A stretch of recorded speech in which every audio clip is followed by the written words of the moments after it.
আমার বউ তুই, আমার বউকে দিয়ে আমি যা খুশি তাই করাবো, তাতে তোর কি? তুই এখন আমার রুম গোছাবি, ফ্লোর মুছবি, বিছানার চাদর পাল্টাবি, সবশেষে ওয়াশরুম পরিষ্কার করবি। বুঝতে পারছিস? যদি না করিস, বাসর ঘর ছেড়ে আজ রাতের জন্য আমি নাইট ক্লাবে চলে যাব, 100 মেয়ের সাথে নাচবো। কথা ক্লিয়ার নাকি ভেজাল আছে? রাগে কিরমির করতে করতে আঙ্গুলে বার কয়েক তুড়ি মেরে সদ্য বিবাহিতা স্ত্রী প্রাণেশাকে কথাগুলো বলে অক্ষম আক্রোশে ফেটে পড়ল অনির্বাণ। জুতমতো বকতে না পারার কারণে মেজাজ কন্ট্রোলের বাইরে চলে গেল। কাজ দিয়েছে মাত্রই, সেটা না করে নবপরিণীতা তার সাথে তর্কাতর্কি করছে। মানা যায়, এমন বদকিসিমের মেয়েকে কেন কবুল বলে বিয়ে করলো? এটাই এখন তার আফসোসের কারণ হয়ে দাঁড়ালো।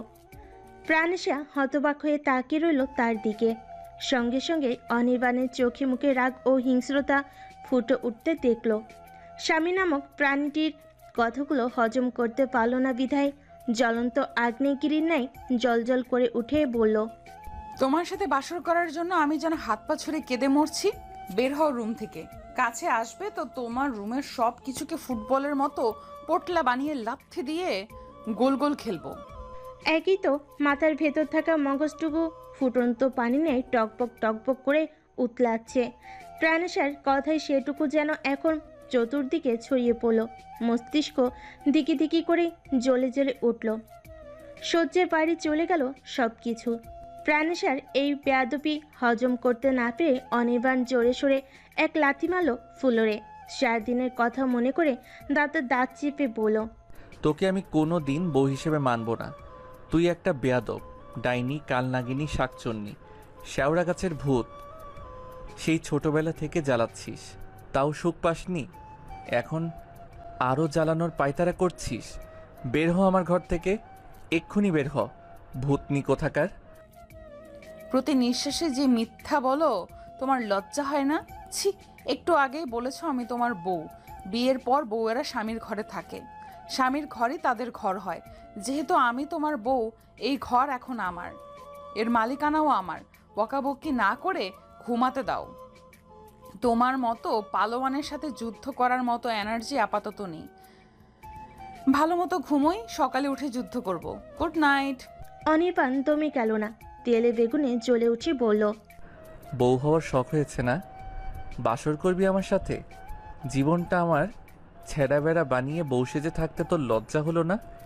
এই ছেঁড়া বেড়া জীবন এখন আমি জোড়া লাগাবো কি করে? তোমার স্যারাবেরা জীবন কিভাবে জোড়া লাগবে সেটা তো তুমি ভালো জানবে। আমি কি করে বলবো? আমি কি সুই সুতো যে বলা মাত্রই সেলাই হয়ে জোড়া লাগিয়ে দেব? উফ, প্রাণেশা, খামোখা রাগ বাড়াচ্ছিস আমার। যা এখান থেকে। যাব না। কি করবে?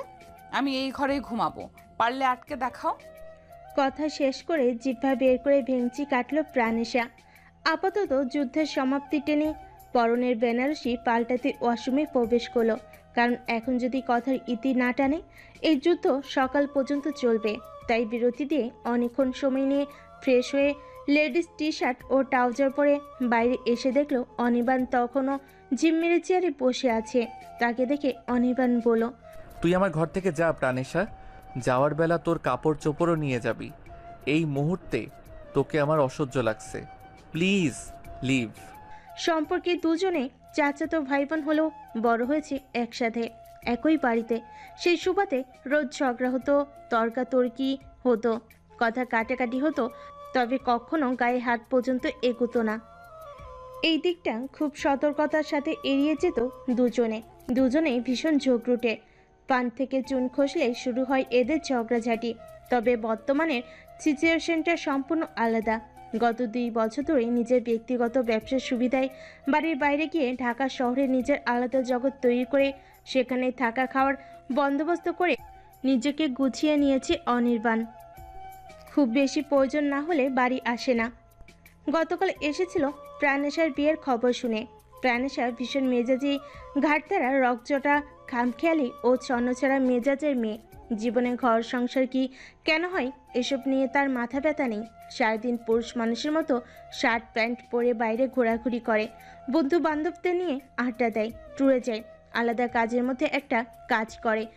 নিয়ম করে বিভিন্ন ধরনের চারা গাছ রোপণ করে। ভার্সিটি যাওয়া আসার পথে রোজ এক একটা ফুলের চারা অথবা ওষুধি গাছ নিয়ে আসে, সেটা বাড়ির আঙ্গিনায় রোপণ করে নিয়মিত তার যত্ন নেয়। এভাবে এই কয়েক বছরে অসংখ্য নাম না জানা ফুলেতে গাছ ও ঔষধি গাছে লাগিয়ে বাড়ির আঙ্গিনা সাজিয়ে নিয়েছে সে, একদম নিজের মতো করে। তার সমস্ত ধ্যান জ্ঞান ওই গাছের দিকে, অন্য কোনো দিকে মনোযোগ নেই। দিতেও রাজি নয় সে। সন্ন্যাসরা স্বভাবের কারণেই বিয়ের নাম শুনলেই কাজিনদের বলতো, দূর, বিয়ে করে কি হবে, দেখিস আমি কোনো দিন বিয়ে করব না, এই গিন্নিপনা আমাকে দিয়ে হবে না। প্রাণেশা অনার্স শেষ করেছে কিছুদিন আগে, ভালো রেজাল্টও করেছে। তাই বাড়ির মুরব্বীরা আলাপ আলোচনা করে তার বিয়ে ঠিক করেছিলেন তারই প্রিয় বন্ধুটির সাথে। কিন্তু বিয়ের দিন তার প্রাণপ্রিয় বন্ধু লাপাত্তা।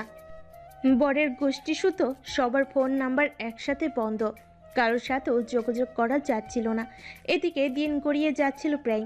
শেষবেলা ফোন এলো, পাত্র পালিয়েছে তার পছন্দের মানুষকে নিয়ে।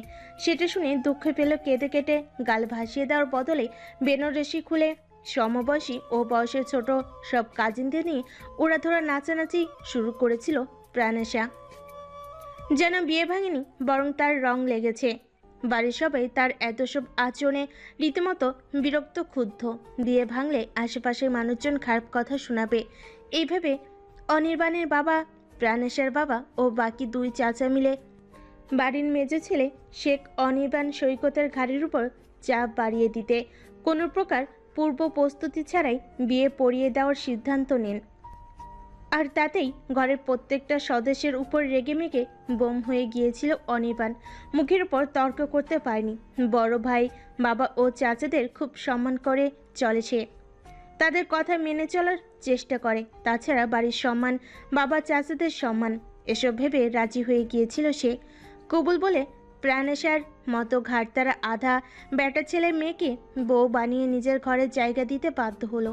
প্রাণেশা তার থেকে 5 বছরের ছোট হলেও নিজেকে সে সবসময় বড় ও পণ্ডিত দাবি করে। যে মেয়ে ঘর বোঝে না, সংসার বুঝে না, কাছের মানুষদের মূল্য বুঝে না, তাকে বিয়ে করে এখন কবল চাপড়াতে হচ্ছে তার। সে নিয়ম শৃঙ্খলা মেনে চলা মানুষ, কোনো ধরনের অসচেতনতা, অকারণ ঝুট ঝামেলা, তর্ক বিতর্ক পছন্দ করে না। এজন্য ভিড় এড়িয়ে চলে, ঝামেলা এড়িয়ে চলে, একাকী জীবনে অভ্যস্ত হয়ে গিয়েছে। অথচ এখন বাড়ির সবার এই উদ্ভট আচরণ, হুকুম ও প্রাণাসার মেজাজ একসাথে এত কিছু তার বিরক্তি বাড়িয়ে দিল। কয়েক ঘন্টাতেই অস্থির হয়ে গেল সে। বেয়াদব মেয়েটা কথা এড়িয়ে গেল দেখে বিরক্তির স্বরে অনির্বাণ বলল, আমি তোকে যেতে বলেছি প্রাণেশা। আজকে সারাদিনের ধকলে প্রাণেশা যথেষ্ট ক্লান্ত। তার রুমের সব কাপড় চোপড় এই রুমে এনে সাজানো হয়েছে, কাজিনগুলোই সাজিয়েছে। এগুলো এখন রুমে নিয়ে গিয়ে পুনরায় সাজিয়ে গুছিয়ে রাখা ঝামেলা। এত কাজ করার শক্তি নেই, করে অভ্যস্ত নয় সে। আপাতত তার বিশ্রাম দরকার। তাই সে হাই তুলে ক্লান্ত শরীর নিয়ে ফুলে ফুলে সাজানো বিছানার একপাশে শুয়ে পড়ল। এতে হুকুম পালন করা কোনো কালেই অভ্যাস নেই তার, করতে বাধ্যও নয়। তাই নিজের মর্জি মতো চোখের উপর হাত রেখে অনির্বাণকে বলল, বাতি নেভাও। অনির্বাণ বিরক্ত হলো। কেউ তার কথা বোঝারই চেষ্টা করছে না। এই মেয়েটাকে কি করে সে বউ হিসাবে মেনে নিবে, কিভাবে সারা জীবন এক ঘরে থাকবে। এ তো সারাদিন পায়ে পা দিয়ে ঝগড়া করে, নাকের ডগে রাগ ঝুলিয়ে রাখে, সবসময় খিটমিট খিটমিট করে। এত বজ্রাগী বউ তার কপালে কিভাবে আসলো? তাছাড়া সম্পর্ক, এগুলোর মূল্য এই মেয়েটা বুঝবে তো? তার কাছে তো সব কিছুই খামখেয়ালি। নয়তো কোনো মেয়ে নিজের বিয়ে ভাঙলে ডিজে গান বাজিয়ে নাচে। 15 দিনের কথা ভাবতে গিয়ে রাগে সমস্ত শরীরে জ্বলুনি শুরু হলো অনির্বাণের। কটমট চোখে চেয়ে থেকেই বলল, এই নির্লজ্জ, তুই আমার বিছানায় শুয়েছিস কেন? বললাম না তোকে আমি বউ হিসেবে মানি না? কথা কানে যায় না? নেমে আয় বিছানা ছেড়ে, নয়তো ভালো হবে না। চোখের উপর থেকে হাত ছড়িয়ে প্রাণেশা বলল, নামবো না, কি করবে? ঘর পরিষ্কার করাবো। এখানে থাকতে হলে ঘর পরিষ্কার করতে হবে। দেখছিস না চারিদিকে কাঁচা ফুল ছড়িয়ে ছিটিয়ে আছে? চোখ কি কানা? কপালের নিচে থাকা চোখ কি উপরে নিয়ে হাঁটিস? কানি কোথাকার। দুজনার তর্কাতর্কি শুরু হয়ে গিয়েছিল এই ঘর গোছানো নিয়ে। অনির্বাণ রুমে এসে প্রাণাশাকে বলেছিল সম্পূর্ণ রুম পরিষ্কার করতে, কিন্তু প্রাণাশা শুনেনি, সোজা বারণ করে দিয়েছিল। সেই থেকে শুরু হওয়া তর্ক এখনও একই জায়গায় এসে দাঁড়ালো। দেখে বিরক্ত প্রাণাশা তেতে উঠে পড়ল। থাকলাম না এখানে, ক্ষতি কি? সকালে উঠে সবাই যখন দেখবে আমি আমার রুমে ঘুমিয়েছি, বাবাও চাচ্চুদের হাতে উদম কেলানি ঘাড়ে নিও, ঠিক আছে? অনির্বাণ আটকে উঠল। প্রাণাশা চলে যাচ্ছিল, দরজার কাছে যেতেই হ্যাসকা টানে তাকে বিছানায় ফেলে দিল অনির্বাণ। তাড়াহুড়ো করে পড়ল। তুই এখানেই ঘুমা, পারলে আমার ঘাড়ে উঠে ঘুমা, তাও ঘরের বাইরে যাস না। নিজের কপাল নিজেই পোড়ালো অনির্বাণ। দাঁত কেলিয়ে হাসলো প্রাণাশা, ভুবন জয় করা হাসি। ফুলে পড়া বিছানার চাদরটা তুলে অনির্বাণের হাতে ধরিয়ে দিয়ে পড়ল। সকালে উঠে ধুয়ে দিও এটা, কেমন? পারলে বাড়ির বাকিদের কাপড় চোপড়ও ধুয়ে দিও। মাস শেষে মোটা অঙ্কের টাকা দেব। কাজ করবে আর টাকা দেব না? জানোই তো এত কিপটেমি আমার দ্বারা হয় না। আমি আবার ভীষণ দয়ালু, কারো কষ্ট একদমই সহ্য করতে পারি না। অনির্বাণ ঠোঁট কামড়ালো শুধু। কি ডেঞ্জারাস মেয়ে! কৌশলে তাকে জব্দ করে নিল। এই বয়সে এসে বাবা ও চাচাদের হাতের উড়াধুরা কেলানি খেতে চায় না সে। ছাত্র জীবনে অনেক খেয়েছে, শেষবার খেয়েছিল 10ম শ্রেণীতে টেস্টে ধরা খেয়ে। এরপর প্রিন্সিপালকে বুঝিয়ে সুঝিয়ে কত শত অনুরোধ করে ফাইনাল এক্সাম দিতে পেরেছিল।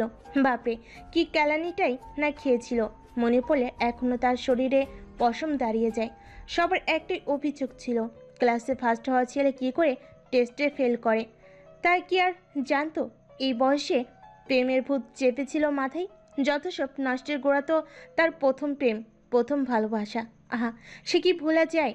পিছনের কথাগুলো মনে পড়ে যাওয়াতে দুঃখী দুঃখী চেহারা বানিয়ে চাদরটা ওয়াশরুমে রেখে ফ্রেশ হয়ে এলো অনির্বাণ। এরই মধ্যে অন্য একটা চাদর বিছানায় বিছিয়ে আরামসে ঘুমাচ্ছে প্রাণেশা। দেখে শরীর জ্বলে উঠল পুনরায়। বলো, তুই চাদর পেলি কোথায়? চোখ বন্ধ করে রেখে প্রাণেশা উত্তর দিল। আলমারি থেকে বের করেছি। তুই ওটাতে হাত দিয়েছিস কেন? ওখানে আমার কত ব্যক্তিগত জিনিস রাখা আছে। ব্যক্তিগত জিনিস দিয়ে অনির্বাণ কি বুঝিয়েছে সেটা চোখে ভাসতেই খিলখিলে হেসে উঠল প্রাণেশা। বলো। হ্যাঁ, দেখেছি তোমার ব্যক্তিগত জিনিস। প্রাণেশার হাসি দেখে রাগ যেন আরো বেড়ে গেল অনির্বাণের। বলো। হাত দিয়েছিস? ছি, হাত দিতে যাব কেন? নাক মুখ কুচকে তাকালো প্রাণেশা, উল্টো ঘুরে হাসি আড়াল করে ঘুমানোর চেষ্টা করলো। অনির্বাণ বলো। তুই আর ওটাতে হাত দিবি না। 100 বার দেব। মাথা ফাটিয়ে ফেলবো কিন্তু। চট করে বিছানায় উঠে বসলো প্রাণেশা, হাতের ইশারায় অনির্বাণকে কাছে ডেকে বলো। ফাটাবে? এসো, এক্ষুনি ফাটাও। এরপর কয়েক মাস জেলে থাকবে, আমি আরামসে এখানে থাকবো, হবে না? অনির্বাণ ফের বলো। তোকে আমি মেরেই ফেলবো। ভূত হয়ে ঘাড় মটকাবো। ওফ আল্লাহ, এ আমি কার পাল্লায় পড়লাম? কেন? বেয়াদব ভূতনি শাকচুন্নি, এইসবের পাল্লায় একটু আগেই না বললে? এর মধ্যেই ভুলে গিয়েছো? কপালে হাত দিয়ে বিরক্তিকর ভাব প্রকাশ করলো অনির্বাণ। আলমারি লক করে চাবি নিজের কাছে লুকিয়ে ফ্লোরে বিছানায় বিছিয়ে একটা বালিশ ও নকশি কাঁথা নিয়ে ফেলে বাতি নিভিয়ে ঘুমানোর প্রস্তুতি নিয়ে বালিশে মাথা ঠেকালো। প্রাণেশা তার এসব কাণ্ড কারখানা দেখে মিটিমিটি হেসে বলল। ভালো করেছো ফ্লোরে শুয়েছো, এখানে আসলে আমি তোমার ঘাড় মটকিয়েই দিতাম। শেষে দেখা যেত বাড়ির সবারই ঘাড় আছে, শুধু তোমার ঘাড়টাই নেই। হা হা হা। অনির্বাণ কোনো আওয়াজ করলো না, ঘুমানোর ভান ধরে চুপ করে পড়ে রইল। প্রাণেশা বালিশে মাথা টেকে অনির্বাণকে জ্বালানোর উদ্দেশ্যে গুনগুনিয়ে গাইল। তুমি দিও না গো বাসর ঘরের বাতি নিভাইয়া, আমি বদ্ধকারে অন্ধকারে যাব মরিয়া। গানকে নিজের বিপদ নিজেই ডেকে আনলো প্রাণেশা। টের পেল কিছুক্ষণ পরই অনির্বাণ সোজা হয়ে বসে আছে আলোতে। প্রথমে তার পরিণীতাকে দেখল, এরপর বাতি জেলে ঘোর লাগা চোখে চেয়ে চেয়ে বিছানার দিকে অগ্রসর হতে হতে পড়ল। পরের লাইনটা যেন কি? প্রাণেশা পরের লাইন মনে করার চেষ্টা করলো। এরই মধ্যে অনির্বাণ বলল। মনে পড়ছে না। ভয় মিশ্রিত মনে দুদিকে মাথা নাড়ল প্রাণেশা। অনির্বাণ চোরা হাসিতে মুখ ভরিয়ে তুলে বিছানায় হাত রেখে প্রাণেশার দিকে একটু ঝুঁকে ফিসফিসিয়ে বলল। তুমি ভয় কেন পাও প্রাণ সজনী আমায় দেখিয়া? তোমায় প্রেম সোহাগে রাখবো আমার বুকে জড়াইয়া। প্রাণেশা ঢোকিল, হাতের আলতো ছোঁয়াতে অনির্বাণকে ছুঁয়ে দূরে সরানোর চেষ্টা করে পড়ল। না প্লিজ দূরে যাও, আমি ঠিক আছি, আমার ভয় লাগছে না, তুমি বাতি নিভিয়ে শুয়ে পড়ো।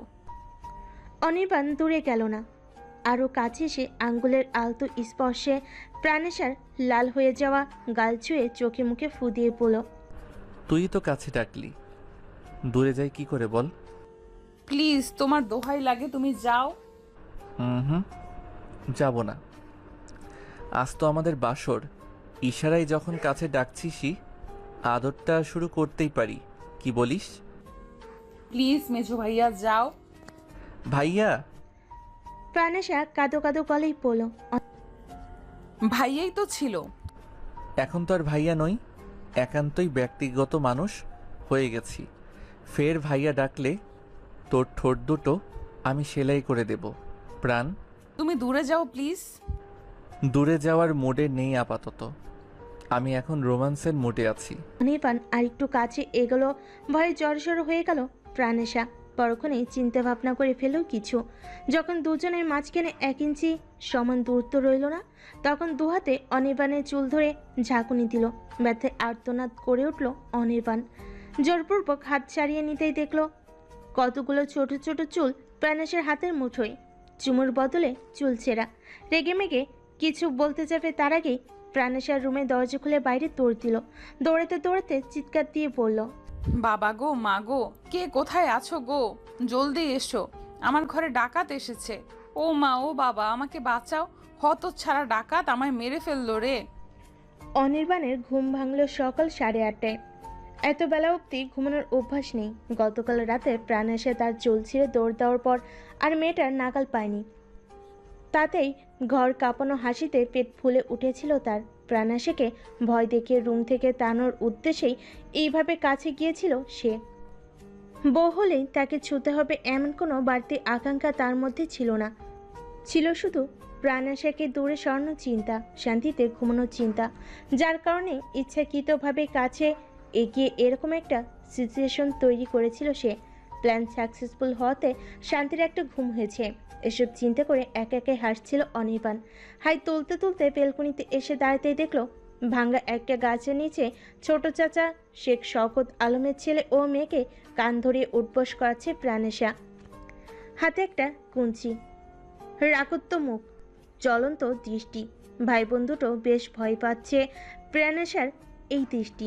ভয়ে কাচুমাচু হয়ে তারা কান ধরে উঠবোস করছে আর ফুপাচ্ছে। দূর থেকে এই দৃশ্য দেখে বড্ড মায়া হলো অনির্বাণের। গলা উঁচিয়ে পড়ল, ওদেরকে এই শাস্তি কেন দিচ্ছিস প্রাণেশা? প্রাণেশা চোখ কটমটিয়ে বলে উঠল, সেটা তোমাকে কেন বলবো? তুমি কে? কাজের মাঝখানে বিরক্ত করছো কেন? যাও এখান থেকে। পরপর রাগের চোখে ভাই বোন দুটোর দিকে যে ধমকে বলে ওঠে। দিলাম শুনে ওরা চিৎকার দিয়ে কান্না শুরু করে দিয়েছে। প্রাণেশা হাঁ হয়ে ওদের কান্না দেখছিল, কারণ এখন অবধি কঞ্চি দিয়ে একটা আঘাতও সে দেয়নি, শুধু ভয় দেখাতেই কঞ্চি হাতে রাখা। এদিকে দূর থেকে ওদের কিছু একটা ইশারা করলো অনির্বাণ। প্রাণেশা না বুঝলেও ভাই বোন দুটো ঠিকই বুঝে নিল। সাউন্ডে কান্না শুরু করলো। অনির্বাণ তখন সুযোগ পেয়ে পড়ল, তোর তো সাহস কম না, তুই ওদের গায়ে হাত দিচ্ছিস? ওরা এখনো ছোট, এসব শাসনের কি বুঝে? প্রাণেশা ফুঁসে উঠে পড়ল, কিছু বোঝে না, শুধু বুঝে গাছের ডালে চড়ে গাছ ভাঙতে। এইটুকু একটা গাছ, এইটার ডালে চড়ার কি দরকার ছিল? একটা গাছের দাম কত জানো? সেইটাকে যত্ন করে বড় করার কষ্ট বোঝো? বুঝবে কি করে? জীবনে কোনোদিন একটা গাছ লাগিয়েছো? অলস কোথাকার। আসছে জ্ঞান দিতে। অলস তো তুই, অকর্মাও তুই, কাজের মধ্যে পারিস ওই একটাই। মেয়ে হয়ে জন্মেছিস, তোর তো দিনরাত রান্নাঘরে থাকার কথা। তুই কেন পুরুষের মতো হাঁটাচলা করবি? আধা বেটা ছেলে একটা। আমি কি করব, কি করব না সেটা আমি বুঝবো। তুমি মাথা ঘামানোর কে? আমি কে জানিস না? কবুল বলে যে আমার গলায় ঝুলেছিস, সেটা কি ভুলে গিয়েছিস? আমি তোর স্বামী, এখন থেকে আমার সব কথা মেনে চলবি, নয়তো প্রাণেশা দাঁত কিরমির করে বলল, আমি তোমার গলায় ঝুলিনি, যা হয়েছে তাতে আমার হাত ছিল না। এই জন্য তুমি যদি ভাবো রোজ রোজ অফিস যাওয়ার আগে রান্না বান্না করে তোমাকে মুখে তুলে খাইয়ে দিয়ে প্রতিসেবা করব, তাহলে ভুল ভাবছো। প্রাণ মরে গেলেও হাত পা পুড়িয়ে তোমার জন্য রান্না করব না। তোর হাতে রান্না খাওয়ার চেয়ে কচু গাছে দড়ি বেঁধে ঝুলে যাওয়া বেটার। অনির্বাণ যেভাবে কৌতুক করে বলল, প্রাণেশাও ঠিক একইভাবে বলল। তাহলে যাও ঝুলো। বাড়ির ওই পাশে পরিত্যক্ত ঝোপঝাড় আছে, ওইখানে অসংখ্য কচু গাছও আছে। তোমার যেটা ভালো লাগে তুমি সেটাই ঝুলে পড়ো। খামোখা আমার কাছে বিরক্ত করো না। কোনো মতেই প্রাণেশাকে থামানো গেল না। এদিকে বাচ্চা দুটো সমানে কেঁদে চলছে। এ পর্যায়ে সে প্রাণেশাকে প্রায় ধমকে উঠে বলল, ওদের উপর টর্চার করিস না প্রাণেশা, ব্যাপারটা ভালো দেখাচ্ছে না। তুই কিন্তু খুব বাড়াবাড়ি করছিস। ওরা আমার গাছ নষ্ট করেছে, ওদেরকে এত সহজে ছেড়ে দেব না। তুই এত ছোট লোক, সামান্য একটা গাছের জন্য অবুঝ বাচ্চাদের উপর টর্চার করছিস? ছি প্রাণ। ছোট লোক শব্দটা শুনে রাগে দুঃখে কষ্টে অপমানে প্রচণ্ড কান্না পেল প্রাণেশার। তার এত যত্নের গাছ, এত প্রিয় গাছ, এই দারুচিনি গাছটা সংগ্রহ করার জন্য অনেক কষ্ট করতে হয়েছিল তাকে। খুঁজে পাচ্ছিল না। এই 5 বছরে গাছটা যথেষ্ট বড় হয়েছিল, তবে এতটা শক্তপোক্ত হয়নি। গতকাল সবে বিয়ের ঝামেলায় ব্যস্ত ছিল, সে নিজেও ব্যস্ত ছিল বিয়ে ভাঙার প্ল্যান নিয়ে। মাঝখান দিয়ে বিচ্ছু দুটো কখন যে খেলার ফাঁকে তার শখের এই যত্নের গাছটা ভেঙে ফেলেছে কেউ দেখেনি। আজ সকালে ঘুম ভাঙার পর বাগানে পানি দিতে এসে এই দৃশ্য দেখে কষ্টে হাউমাউ করে কেঁদেছিল প্রাণেশা। কে করেছে এই কাজ সেটা খুঁজতে গেলে বিচ্ছু দুটো লুকাতে চাইছিল, তাতেই তাদের কাণ্ড কারখানা বুঝে গিয়েছিল সে। আর এজন্য শাস্তি দিচ্ছে যেন পরবর্তীতে এই ধরনের ভুল তারা না করে। কান্নার আওয়াজে শওকত আলম বাগানে এসে 2 বাচ্চার কাঁদো কাঁদো মুখ ও প্রাণেশার রাগী মুখ, ফোলা ফোলা চোখ ও ভেজা গাল দেখে ঘটনা কি আন্দাজ করতে পেরে সামনে গিয়ে বললেন, ওরা কি আবারও গাছ ভেঙেছে? উপনিস মাথা তুলে ভাঙা দারুচিনি গাছটা দেখে প্রাণেশা বলল, সপ্তাহে একদিন একটা না একটা গাছ ওরা ভাঙবেই। তুমি ওদের হাত পা বেঁধে দাও চাচ্চু, পুরো বাগানের 12টা বাজিয়ে দিচ্ছে ওরা। শওকত আলম নিজের ওয়ানে পড়ুয়া মেয়ের রামিসা ও ধীতে পড়ুয়া ছেলের রাদিনের দিকে রাগিয়ে মেজাজে তাকিয়ে শাসনের সুরে বলেন, তোমরা কিন্তু কাজটা ঠিক করো নাই। খেলতে গেলে গাছ ভাঙে কি করে? সাবধানে খেলা যায় না? তাছাড়া খেলার জন্য ঘর ভরা খেলনা আছে। বাগানে এসে খেলতে হবে কেন তোমাদের? গাছ কত উপকারী এটা জানো না? এভাবে যদি প্রতিদিন একটা করে গাছ নষ্ট করো, পরিবেশের কত ক্ষতি সেটা বুঝতে পারো না? কথার ফাঁকে ছেলের দিকে তাকিয়ে পড়লেন। এইটুকু গাছে কে উঠেছে? রাদিন ফটাফট আঙ্গুলটা বোনের দিকে ঘুরিয়ে নিল।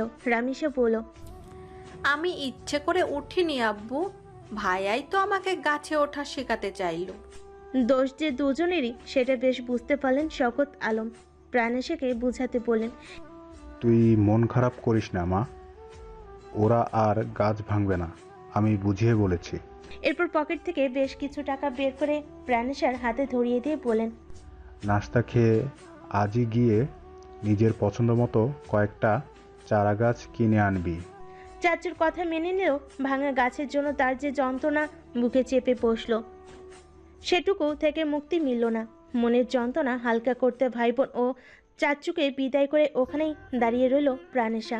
ভাঙ্গা গাছটা হাতে তুলে জায়গাটা পরিষ্কার করে অন্য সব গাছের যত্ন করে পানি ঢেলে ঘরে ফিরতে গিয়েই অনির্বাণের বেলকুনির দিকে চোখ পড়ল। তখনও ওখানেই দাঁড়িয়েছিল অনির্বাণ, প্রাণেশার কাণ্ড কারখানা দেখছিল। চোখে চোখ পড়তেই আদেশের সুরে অনির্বাণ বলল, নাস্তা খেয়ে ঝটপট তৈরি হ, আমিও তোর সাথে যাব। নার্সারি থেকে নিজের পছন্দ মতো বেশ কয়েকটা ফুলের গাছ কিনল প্রাণেশা। মশলা জাতীয় গাছ পেল না, ঔষধি গাছ আগামী সপ্তাহে আসবে। অনির্বাণ শুধু দাঁড়িয়ে দাঁড়িয়ে দেখছিল। গাছ কেনা শেষ হলে টাকা পরিশোধ করে সবগুলো গাছ একটা ভ্যান গাড়িতে তুলে ভ্যান চালকে বাড়ির ঠিকানা দিয়ে দুজনে বাইকে উঠে যাবে। অমনি বেশ কিছুটা দূরের একটা দামি রেস্টুরেন্টের দিকে চোখ গেল অনির্বাণের। কতক্ষণ এক দৃষ্টিতে তাকিয়ে প্রাণেশাকে বলল, ওটা তোর বন্ধু সাফওয়ান না? প্রাণেশাও সামনের দিকে দৃষ্টি দিল। সাফওয়ান একটা মেয়ের সামনে দাঁড়িয়ে আছে। মেয়েটা ভীষণ খুশি খুশি মেজাজে রেস্টুরেন্টের সামনে দাঁড়িয়ে ওয়েদারের সাথে মিলিয়ে চমৎকার করে ছবি তুলছে। সাফওয়ান ছবি তুলে দিচ্ছে আর মেয়েটি পোজ নিচ্ছে। দৃশ্য দেখে অনির্বাণের মনোযোগ সরিয়ে নিতে ঝটপট তার চোখ থেকে চশমা সরিয়ে নিল প্রাণেশা। বলো, দূর, চশমা পরেও ভুল দেখছো, ওটা সাফওয়ান নয়। অনির্বাণ মুহূর্তেই সামনে তাকালো, সঙ্গে সঙ্গে দৃষ্টি আবছা হয়ে গেল। দূরের কিছু আর ঠিকমতো দেখতে পেল না, সবকিছু ব্লার দেখলো। রাগে গজগজ করতে করতে বলল, তুই চশমা নিলি কেন? ওটা সাফওয়ানি, আমি ভুল দেখিনি। দূরের জিনিস অস্পষ্ট দেখলেও কাছের সব জিনিসই পরিষ্কার দেখে অনির্বাণ। হাত বাড়িয়ে প্রাণেশের হাত থেকে চশমাটা কেড়ে নিয়ে সেটা চোখে পড়ে দৌড় দিল রেস্টুরেন্টের দিকে। প্রাণেশা বোকা বোকা দৃষ্টিতে কিছুক্ষণ তাকিয়ে পর মুহূর্তেই অনির্বাণের মেজাজ বুঝে নিজেও পিছন পিছন দৌড় দিল। চেঁচাতে চেঁচাতে পড়ল, খামোখা দৌড়াচ্ছ, ওটা সাফওয়ান না রে ভাই, সাফওয়ানের আত্মা। পরক্ষণেই ভাই ডাকতে জিপে কামড় দিল। কাহিনী যা হওয়ার তাই হলো। রেস্টুরেন্টের সামনে গিয়ে সাফওয়ানের কলার চেপে ধরল অনির্বাণ। বলল, তোমার এত বড় সাহস, আমার বাড়ির ইজ্জত নিয়ে ছিনিমিনি খেলো, মেয়ে নিয়ে ঘুরবে ঘুরো। আমাদের বাড়ির ইজ্জতের দিকে কেন হাত বাড়িয়েছিলে? তাকে বিয়ের স্বপ্ন দেখিয়ে অন্য মেয়েকে নিয়ে ফষ্টি নষ্টি করতে তোমার লজ্জা হয় না? সাফওয়ান প্রথমে হতভম্ব হয়ে গেল অনির্বাণের এই কাণ্ডে। পরবর্তীতে ঘটনা কি সেটা বুঝতে পেরে বলল, আরে ভাই ছাড়ুন, আমি আপনার বাড়ির ইজ্জত নিয়ে ছেলেমিনি খেলেন। প্রাণেশা যতটা আপনার কাজিন ততটা আমার ভালো বন্ধু, আর বন্ধু হিসেবে আমার কর্তব্য ওর চাওয়া না চাওয়া মূল্য বোঝা। আমি জাস্ট এটুকু করেছি। দৌড়ে এসে জোরপূর্বক সাফওয়ানের কলার থেকে অনির্বাণের হাত ছাড়িয়ে নিল প্রাণেশা। জোরে জোরে নিঃশ্বাস নিয়ে বলল, তুমি তো পাবনার পাগলের চেয়েও কম যাও না। একটা মানুষের সাথে কেউ এরকম আচরণ করে? অনির্বাণের মেজাজ আগুন, নিজেকে সামলাতে পারছে না সে। যতবারই মনে হচ্ছে প্রাণেশার বিয়ে ভেঙে এই ছেলে তাদের বাড়ির মান সম্মান নষ্ট করে দিতে চাইছিল, ততবারই মেজাজটা চিরবিড়ে উঠছে।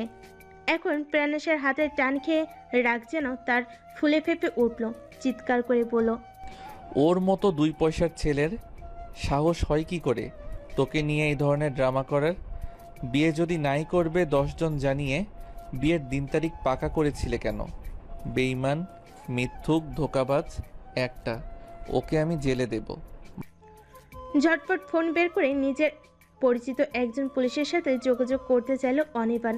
প্রাণেশা টান মেরে ফোন নিজের হাতে এনে পড়ল। শান্ত হও, ওর কোনো দোষ নেই, যা হয়েছে সব আমার ইচ্ছেতেই হয়েছে। অনির্বাণ বড়সড় একটা ধাক্কা খেলো, বিস্মিত স্বরে বলল, মানে? জিব্বা দিয়ে ঠোঁট ভেজালো প্রাণেশা। সাফওয়ানের দিকে তাকিয়ে বলল, তুমি তো জানোই এই বিয়ে শাদী নিয়ে আমার কোনো স্বপ্নই নেই, আগ্রহও নেই, মাথা ব্যথাও নেই। সবাই যখন বিয়ের জন্য চাপ দিচ্ছিল, নিজেকে বাঁচাতে ও আঙ্কেল আন্টির সাহায্যে এই প্ল্যানটা করেছিলাম, যেন বিয়ে ভাঙার পর আর কেউ কোনোদিন বিয়ে নিয়ে আমাকে জোরাজুরি না করে। অনির্বাণ যেন শূন্য থেকে হোঁচট খেলো। প্রাণেশার এই কথা তার বিশ্বাস হলো না দেখে যাচাই করতে বলল, তার মানে তুই জানতি বিয়ের দিন ও আসবে না? হ্যাঁ জানতাম। তাহলে আমার উপর চেপে বসেছিস কেন? এখন আমি কি করব? তুই তো ঘর সংসার বুঝবি না, আমিও তোকে বউ মানতে পারবো না। এখন আমার উপায় কি? এই ঝামেলায় আমি কেন জড়িয়ে গেলাম? তোর ফাঁদে তো আমার পা দেওয়ার কথা ছিল না, আমি কেন ফেসে গেলাম? অনির্বাণের এই কথাই সাফওয়ানও যথেষ্ট অবাক হলো। কাহিনী কি জানতে চেয়ে বলল, আপনার উপর চেপে বসেছে মানে? মেজেজে আগুন নিয়ে অনির্বাণ বলল, সেটা তোমার প্রাণপ্রিয় বন্ধুটিকে জিজ্ঞেস করো। বিয়ে ভাঙার নাটক করতে গিয়ে আমার ঘাড়ে চেপে বসেছে। বুঝলাম না। প্রাণেশা ফ্যাকাশে কণ্ঠে বলল, কাল যখন তোর বাড়ি থেকে ফোন গেল তুই পালিয়েছিস, তখন মান সম্মান বাঁচাতে বাবা ও চাচুরা মিলে আমাদের সিঙ্গেল জীবনের 12টা বাজিয়ে দিয়েছে। আমরা এখন শুধু কাজিন নই, হাজব্যান্ড অ্যান্ড ওয়াইফ। সাফওয়ানের চোখ দুটো গোল গোল হয়ে গেল। সে কতক্ষণ বিস্ময় দৃষ্টিতে দুজনকে দেখল, এরপর উচ্চস্বরে হেসে উঠল। তার সেই হাসি দেখে প্রাণেশার শরীর জ্বলে গেল। বলল, হাসবি না শয়তান, তোর জন্য এটা হয়েছে। সাফওয়ান তপ্ত খেয়ে মুখে হাত চেপে পড়ল। আমার কি দোষ? তুই তো প্ল্যান সাজালি। তোর প্ল্যানে তো শেষ পর্যন্ত কবুল বলার কথা ছিল না, বললি কেন? না বলে উপায় ছিল? সবাই আমাকে চেপে ধরে কবুল বলিয়েছে। পরক্ষণেই অনির্বাণের দিকে আঙ্গুল তাক করেই বলল, এই যে সামনে থাকা একটা জ্যান্ত গাধা, তার মাথায় কোনো বুদ্ধিই নেই। আরে ভাই, কেউ চেপে ধরলেই কেন কবুল বলতে হবে? সদর দরজা তো খোলা ছিল, দৌড় দিতে পারলো না। এই গাধার জন্য এখন আমার জীবনটা শেষ।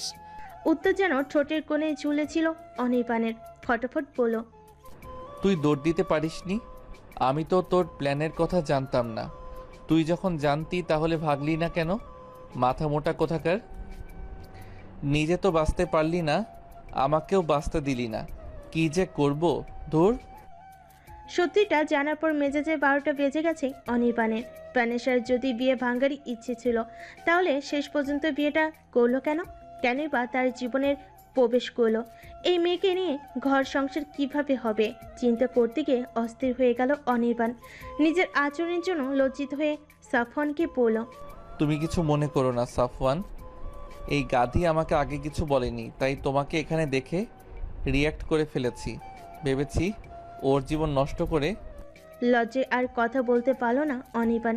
জেনে বুঝে প্রাণেশা তাকে এরকম একটা সিচুয়েশনে ফেলো। কি লজ্জাজনক ব্যাপার হলো এটা। নির্দোষ একটা মানুষকে বকিয়ে দিল। সে কথা এড়িয়ে যাওয়ার বাহানায় খানিকটা দূরে গিয়ে মাথা ঠান্ডা করার জন্য একটা লেমন জুস কিনে তাতে চুমুক দিয়ে ওদের দিকে চেয়ে রইল। সাফওয়ান তখন প্রাণেশাকেই বলল, বিয়ে করলি অথচ কিছু জানালি না। এখন ট্রিটটা অন্তত দিয়ে যা, নয়তো ছাড়বো না। বকা খাইছিস, তার শোধ তুলে ছাড়বো। প্রাণেশা পাংশু মুখে বলল, তোর কি ধারণা আমি খুব জমিয়ে ঘর সংসার করব? ঠিক 1 সপ্তাহের মধ্যে ডিভোর্সের কথা উঠবে। নিশ্চিত থাক, যদি ডিভোর্স না হয় তাহলে ট্রিট দেব। এরপর সাফওয়ানের গার্লফ্রেন্ডের সাথে অল্প স্বল্প গল্প করে ওদেরকে বিদায় দিয়ে অনির্বাণের সামনে এসে বলল। বাড়ি যাবে না? অনির্বাণ কাট গলায় বলল, তুই যা। বেরিয়ে এসেছি দুজন, যাবো একা? তাতে তোর কি? তুই তো একা পথ চলে অভ্যস্ত। এমন তো না যে আমি সঙ্গে না গেলে বাড়ি পৌঁছাতে পারবি না। একা গেলে সবাই কি ভাববে? সবার জন্য চিন্তা হয় তোর? যদি চিন্তা হতো এরকম একটা থার্ড ক্লাস প্ল্যান করে আমার ঘাড়ে চেপে বসতি না। এখন কি চাইছো তুমি? ডিভোর্স? অনির্বাণ হেসে বলল, তুই কি চাস? আমি কি চাই সেটা তুমি জানো? তাহলে আর কি, সময় মতো পেয়ে যাবি। তোর মতো আত পাগলকে নিয়ে ঘর সংসার করার ইচ্ছে আমার নেই। প্রাণেশা কটমট চোখে চেয়ে রইল কয়েক সেকেন্ড। অনির্বাণের সেদিকে দৃষ্টি ছিল না। সে জুস রেখে সামনে থাকা পত্রিকায় চোখ ডুবিয়ে রেখেছিল। হুট করে প্রাণেশার মাথায় দুষ্টামি বুদ্ধি চেপে বসলো। রেস্টুরেন্টে প্রবেশ করে এক গাদা খাবার কিনলো। অনির্বাণ একবার সামনে তাকিয়ে দেখলো প্রাণেশা নেই। ভেবে নিল চলে গেছে। সে নিজের মতো করে জুস খাওয়ার ফাঁকে ফাঁকে পত্রিকা পড়ার মনোযোগ দিয়ে সময়টাকে উপভোগ করতে লাগলো। একটা সময় অনির্বাণের সামনে এসে আঙ্গুলের মধ্যে বাইকের চাবি ঘুরিয়ে জুসের গ্লাসের কাছে কাগজ রেখে প্রাণেশে বলল, বিল পেমেন্ট করে দিয়ে আসো। সামনে তাকিয়ে চমকে গেল অনির্বাণ। বলল, তুই যাসনি? তোমাকে বাসনা দিয়ে যাব না। বাসটা কেমন বুঝলো না অনির্বাণ। তবে সামনে থাকা কাগজ খুলে লম্বা একটা লিস্ট দেখে আটকে উঠতে বলল, এত খাবার কে খেলো? প্রাণেশা রাস্তার দিকে বসে থাকা কয়েকজন ভিখারি দেখিয়ে বলল, ওরা খাচ্ছেন আমাদের বিয়ের ট্রিট। বিল দিও কেমন, আমি যাচ্ছি। অনির্বাণ কিছু বলার আগে আঙ্গুলের প্যাচে থাকা চাবি দেখিয়ে রহস্যময়ী হাসি এসে বাইক স্টার্ট করে হাওয়ার বেগে উড়ে গেল প্রাণেশা। অনির্বাণ দৌড়ে এসেও নাগাল পেল না তার বাইক, অথচ মেয়েটা তাকেই ফেলে রেখে চলে গেল। এরই মধ্যে রেস্টুরেন্টের ওয়েটার এসে বিল চালে পকেটে হাত দিয়ে আরেক দফা বাস খেল অনির্বাণ। তার ক্রেডিট কার্ড, মানিব্যাগ কিচ্ছু পকেটে নেই। কারো হেল্প নেওয়ার জন্য টেবিল থেকে ফোন নিতে এসে দেখলো ফোনটাও নেই। জীবনে এরকম বেউজিদের সামনে পড়েনি সে। আজ পরে ভীষণ লজ্জায় মাটিতে মিশে যেতে ইচ্ছে হলো তার। কপাল চাপড়ে বিড়বিড়ালো, উফ আল্লাহ, এই লজ্জা আমি কোথায় রাখি? এখন কি হবে? বিল পেমেন্ট করব কি করে? বিল না মিটিয়ে রেস্টুরেন্টের থেকে বাড়ি ফিরতে পারবে না, এটা বেশ বুঝলো অনির্বাণ। হাতে সামান্য খুচরো পর্যন্ত নেই। রাগে মেজাজ এখন সপ্তম আকাশে। প্রাণেশা সামনে থাকলে সম্পর্কের দিক ভুলে গিয়ে জোরসে কয়েকটা চড় থাপ্পড় দিয়ে বসতো, কিন্তু মেয়েটাই তো পালালো, তাও আবার এরকম একটা লজ্জাজনক বাস দিয়ে বিব্রতকর অবস্থায় রেখে। কোনো মতে এখান থেকে সম্মানের সাথে উদ্ধার হতে পারলে বাড়ি গিয়ে ইচ্ছে মতো শাস্তি দিবে, এটুকু মনে স্থির করে উপায় খুঁজতে লাগলো অনিবান। ওইটা তার মনোভাব বুঝলো না, সে তাড়াতেই বলল। বিল পেমেন্ট করুন স্যার। অনিবান খিটমিট মেজাজে বলল। করছি রে ভাই, আপনার টাকা নিয়ে আমি পালাবো না, একটু সময় দিন। ওইটার কিছুক্ষণ তাকিয়ে নিজের কাজে ব্যস্ত হয়ে পড়ল। অনিবান তাকে আবার ডেকে পড়ল। আপনার ফোনটা একটু দিবেন। ওইটার তার বিপদ ও সম্মান বুঝলো কিনা কে জানে, তবে নিজের ফোন বাড়িয়ে দিয়ে টেবিল মোছা শুরু করলো। ঠোঁট কামড়ে নিজের বড় ভাই শেখ আরিয়ান শামস এর নাম্বারই ডায়াল করলো অনিবান। রিসিভ হতে লজ্জিত কণ্ঠে বলল। ভাইয়া আমি অনি, একটা হেল্প লাগবে। ভাইয়ের কণ্ঠস্বর চিনতে পেরে ওপাশ থেকে আরিয়ান বলল। কি হেল্প? আমার 15,000 টাকা লাগবে, আমি বাসায় গিয়ে দিয়ে দিব। ইজ্জতের ব্যাপার, প্লিজ বাঁচাও। কি হয়েছে? তুই না প্রাণেশাকে নিয়ে বেরিয়েছিলি? হ্যাঁ, ওই তো বাসটা দিল। বাস? সব কথা খুলে বলল অনির্বাণ। শুনে ওপাশে অট্ট হাসিতে ফেটে পড়ল আরিয়ান। কৌতুকের সরে বলল। একদিনে যদি পকেটের এই অবস্থা হয়, সারা জীবন ওকে সামলাবে কিভাবে ভাই? অনির্বাণ দিক দিশা হারিয়ে পড়ল। তোমরাই তো আমাকে বুঝলে না, এখন বলছো সামলাবো কি করে? ঘাড়ে চাপানোর আগে এটা ভাবনি যে প্রাণের সাথে আর যাই হোক ঘর সংসার হবে না? ভালো করেই জানো ও একটা মিচকে শয়তান, বদের হাড্ডি। কেমন বিপদে ফেলেছে দেখেছো? ইজ্জত নিয়ে টানাটানি। ভাই দুঃখে কষ্ট হওয়ার বদলে মাত্র অতিরিক্ত হাসি পেয়ে বসলো আরিয়ানের। ফোনের ওপাশে এত শব্দ করে হাসছিল যে সেই হাসি অনির্বাণের মুখটা চুপসে দিয়েছে। সে মুখ ভার করে চুপ করেছিল। সাবধান দিতে আরিয়ান বলল। ওখানে কারো বিকাশ অ্যাকাউন্ট থাকলে নাম্বারটা টেক্সট কর, আমি টাকা পাঠাচ্ছি। থ্যাংক ইউ ভাইয়া, আমি বাড়ি গিয়েই ফেরত দিয়ে দিব। ধুর, ফেরত দিতে হবে না, নম্বর দে কুইক, আমার মিটিং আছে। ওইটার বিকাশ নাম্বারটা আরিয়ানকে দিয়ে 5 মিনিট অপেক্ষা করলো নির্বাণ। এরই মধ্যে টাকা চলে এলো 10,000 টাকা। বিল মিটিয়ে বাকি টাকা পকেটে রেখে রেস্টুরেন্টের বাইরে পা রাখতে ভিখারিদের সামনে পড়ে গেল সে। দল বেঁধে সবাই তার সামনে এসে প্রশংসা ও দোয়া করে ভাসিয়ে দিল। সবচেয়ে বেশি যে দোয়া করলো তা হলো, তোমার বউটা খুব সুন্দর বাজেন, অমন সুন্দর মনের মানুষ আজকাল দেখা যায় না। আল্লাহর কাছে দোয়া করুম রোজ, ভালো থাইকো দুজনে। এ জাতীয় দোয়া প্রশংসা শুনলে লজ্জায় লাগে।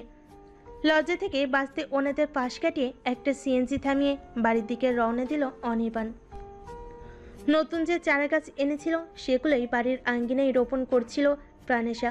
যেহেতু তার আর কোনো কাজ নেই, তাই আস্তে ধীরে সময় নিয়ে মনোযোগ দিয়ে নিজের কাজটা করছিল। মাথা নুয়ে কাজ করছিল বলে বাগানের মাঝখানে রাস্তা দিয়ে অনির্বাণের প্রবেশটা সে দেখতে পেল না। অনির্বাণ ঘরে প্রবেশ করেই চারপাশে চোখ ঘুরিয়ে প্রাণেশাকে খুঁজল। এদিক ওদিক কোথাও নেই। বকাঝকা পরে দেবে এই ভেবে ফ্রেশ হতে নিজের রুমে প্রবেশ করেই বিছানার উপর রাখা নিজের ক্রেডিট কার্ড, মানিব্যাগ ও মোবাইল দেখে নিশ্চিত হলো প্রাণেশা বাড়িতেই আছে। কিন্তু চিন্তা পালো মোবাইল না হয় হাত থেকে কেড়ে নিয়েছিল বলে ওটা প্রাণেশার হাতেই ছিল। মানিব্যাগ ও ক্রেডিট কার্ডের লাগাল মেয়েটা পেল কি করে? পকেট কাটলো। সন্ধ্যান মনে নিজের প্যান্টের পকেট চেক করলো অনির্বাণ। কোনো দিকে ছেঁড়া ফাটা নেই, অথচ সব কিছু প্রাণেশার দখলে। কিভাবে? ভাবতে ভাবতে যখন কোনো সমাধান পেল না, চোখে মুখে বিরক্তি ও রাগ নেই, সব কিছু গুছিয়ে রেখে টাওয়াল ও পোশাক নিয়ে ওয়াশরুমে প্রবেশ করলো। লম্বা সময় ধরে শাওয়ার নিয়ে বের হতেই প্রাণেশার মা তার মেঝো চাচি তাহমিনা আহমেদের মুখোমুখি পড়ে গেল। তিনি দরজার কাছে দাঁড়িয়ে আছেন, হয়তো কিছু বলতে বা জানতে এসেছেন। এত কিছু না ভেবে হাসি মুখে বলল। কিছু বলবে চাচি আম্মা? তাহমিনা আহমেদ গম্ভীর চেহারা নিয়ে শুধু উপনিস মাথা নাড়লেন। অনির্বাণ সে চেহারা খেয়াল করে চেয়ার বাড়িয়ে দিয়ে পড়ল। বসো এখানে, তারপর বলো। তিনি বসলেও কিছু বলতে পারছিলেন না, কেবলই আনমনে কিছু একটা ভেবে যাচ্ছিলেন। অনির্বাণ সেই ভাবনারত চেহারার দিকে তাকিয়ে বলল। কি বলতে এসেছো নির্ভয় বলো। আমি তোমার ছেলের মতো, আমার সামনে কোনো সংকোচ করো না। তাহমিনা আহমেদ বিষণ্ণতা ভরা কণ্ঠে বলল। প্রাণের এই উদ্ভট কাজকর্ম আমাকে খুব চিন্তা ফেলেছে অনি। এই জেদ, এই রাগ, এসব কিভাবে এলো মাঝে মধ্যে ভেবে পাই না আমি। মেয়েটাকে বুঝাবো, সেই সুযোগও আসে না। 2 মিনিট সময় দেয় না কাউকে। সব সময় ওর এই খামখেয়ালি আচরণ মেনে নেওয়া যায় না। আমরা সবাই অতিষ্ঠ, সব কিছুর একটা লিমিট থাকে, কিন্তু ও সব লিমিট ক্রস করে ফেলেছে। বিয়েটাকেও সিরিয়াসলি নিচ্ছে না কেন বলো তো? অনির্বাণ কি বলবে ভেবে পেল না। এমন না যে প্রাণেশাকে সে খুব ভালো বুঝে, একেবারেই বুঝে না এটাও নয়, তবে এরকম চলাফেরাটা খুব চিন্তার। প্রাণেশা খুব যে বেয়াদব, উচ্ছৃঙ্খল কিংবা মারকুটে এমনটাও নয়। তার একটাই সমস্যা, সে নিজের মতো করে বাঁচতে ভালোবাসে, নিজেকে সময় দিতে ভালোবাসে, নিজের কথা ও ইচ্ছেদের গুরুত্ব দিতে ভালোবাসে। এটুকুতে যদি আঘাত চলে আসে তাহলে একটু রাগ, একটু জেদ ও গোচ্ছা দেখায়। একটু ভেবেচিন্তে অনির্বাণ বলল, ও কি কাউকে ভালোবাসতো? না না, এমনটা হলে রূপ ও তানি নিশ্চয়ই জানতো।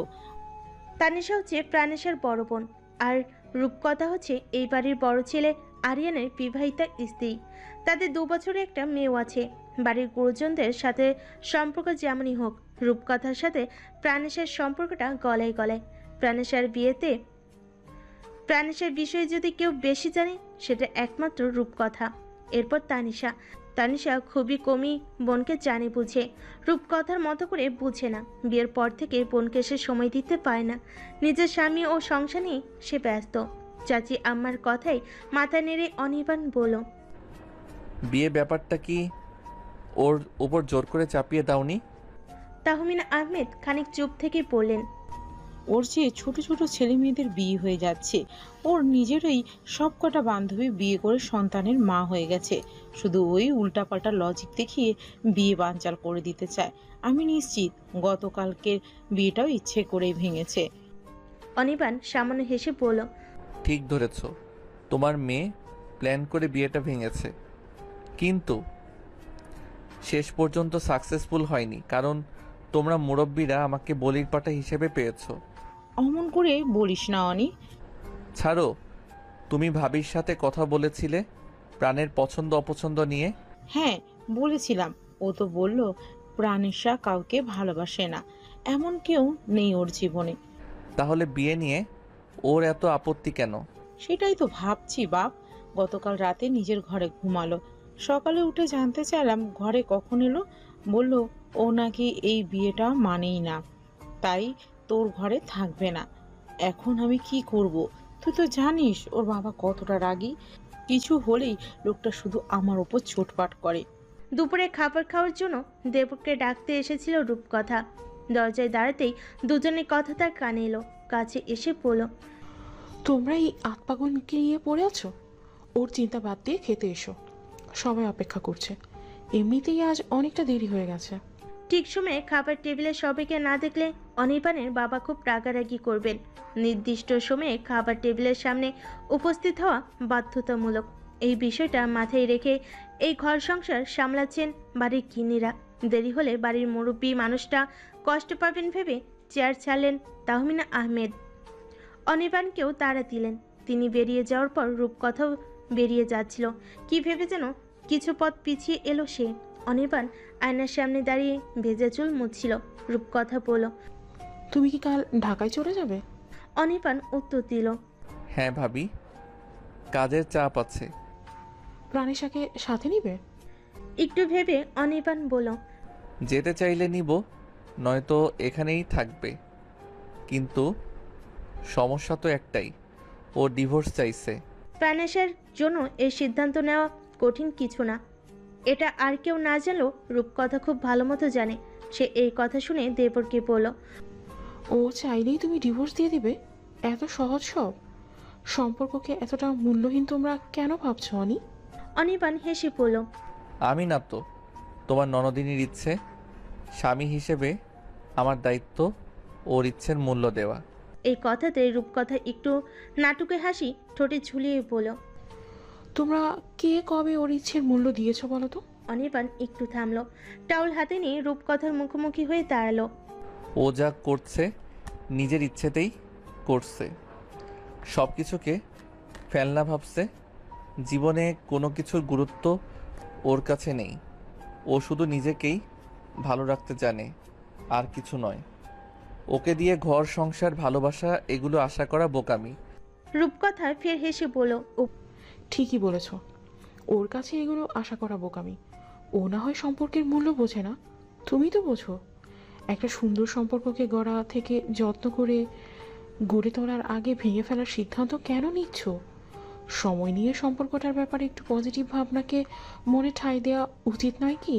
উপনিস মাথা ঝাঁকিয়ে অনির্বাণ বলল, অবশ্যই উচিত, এবং আমি সেটা চাই।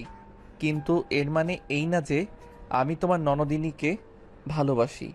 এই সম্পর্কটা পবিত্র। পবিত্র বলেই এটা আমার কাছে মূল্যবান, ভীষণ যত্নের ও আকাঙ্ক্ষার। তাই আমি এর মূল্য দেব। যেমন করেই হোক জড়িয়ে গেছি একসাথে, আলাদা হওয়ার প্রশ্নই আসে না। ও মাথা মোটা হলে কি হবে? আমি তো আর সেটা নই। যা করব ভেবেচিন্তেই করব ভাবি। তুমি টেনশন নিও না। এবার একটা স্বস্তির নিঃশ্বাস ফেল রূপকথা। নির্ভর হাসি দিয়ে বলল, থ্যাংক ইউ। Most welcome. ফিরে যেতে গিয়ে রূপকথা আবারও অনির্বাণের সামনে এসে বলল, আগামীকাল যাওয়ার আগে আমাকে আধ ঘন্টা সময় দিও তো, কিছু গুরুত্বপূর্ণ কথা শেয়ার করব। গুরুত্বপূর্ণ কথা কি? কেন? কাকে নিয়ে? এসব কিছু প্রশ্ন করলো না অনির্বাণ। ঘাড় নেড়ে সম্মতি জানিয়ে বলল, ঠিক আছে। দুপুরে খাবার টেবিলে সবে উপস্থিত হলো। বাচ্চাদের যারা স্কুল কলেজে পড়ে, তারা কর্মজীবীরা ব্যতীত সবাই নিজ নিজ আসনে বসে খাওয়ার আয়োজন শুরু করেছে। প্রাণেশে তখন কাদা মাটিতে মাখামাখি হয়ে ঘরে প্রবেশ করেছে। একসাথে অনেকগুলো গাছ রোপণ করে যথেষ্ট ক্লান্ত সে। ঘরে পা রাখতেই রূপকথা বলল, সেই কখন ডাকলাম, এখন এলি? যা তাড়াতাড়ি গোসল করে খেতে আয়। অনির্বাণের বাবা শেখ শফিউল আলম সব সন্তানকে স্নেহের চোখে দেখেন। তার ভালো মন্দের খোঁজ খবর যেমন নেন, তেমনি ভুল ত্রুটি দেখলে শাসনও করেন।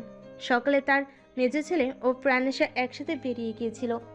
বাড়ির সবাই সেটা দেখেছে, কিন্তু ফিরেছে আগে পরে। অনির্বাণ একটু আগেই মা চাচিদের বলেছিল প্রাণেশা কিভাবে তার পকেটের 12টা বাজিয়েছে আজকে। যদিও সে কৌতুক করে বলেছিল সবাইকে হাসানোর জন্য। তা শুনে সবাই হো হো করে হাসলো।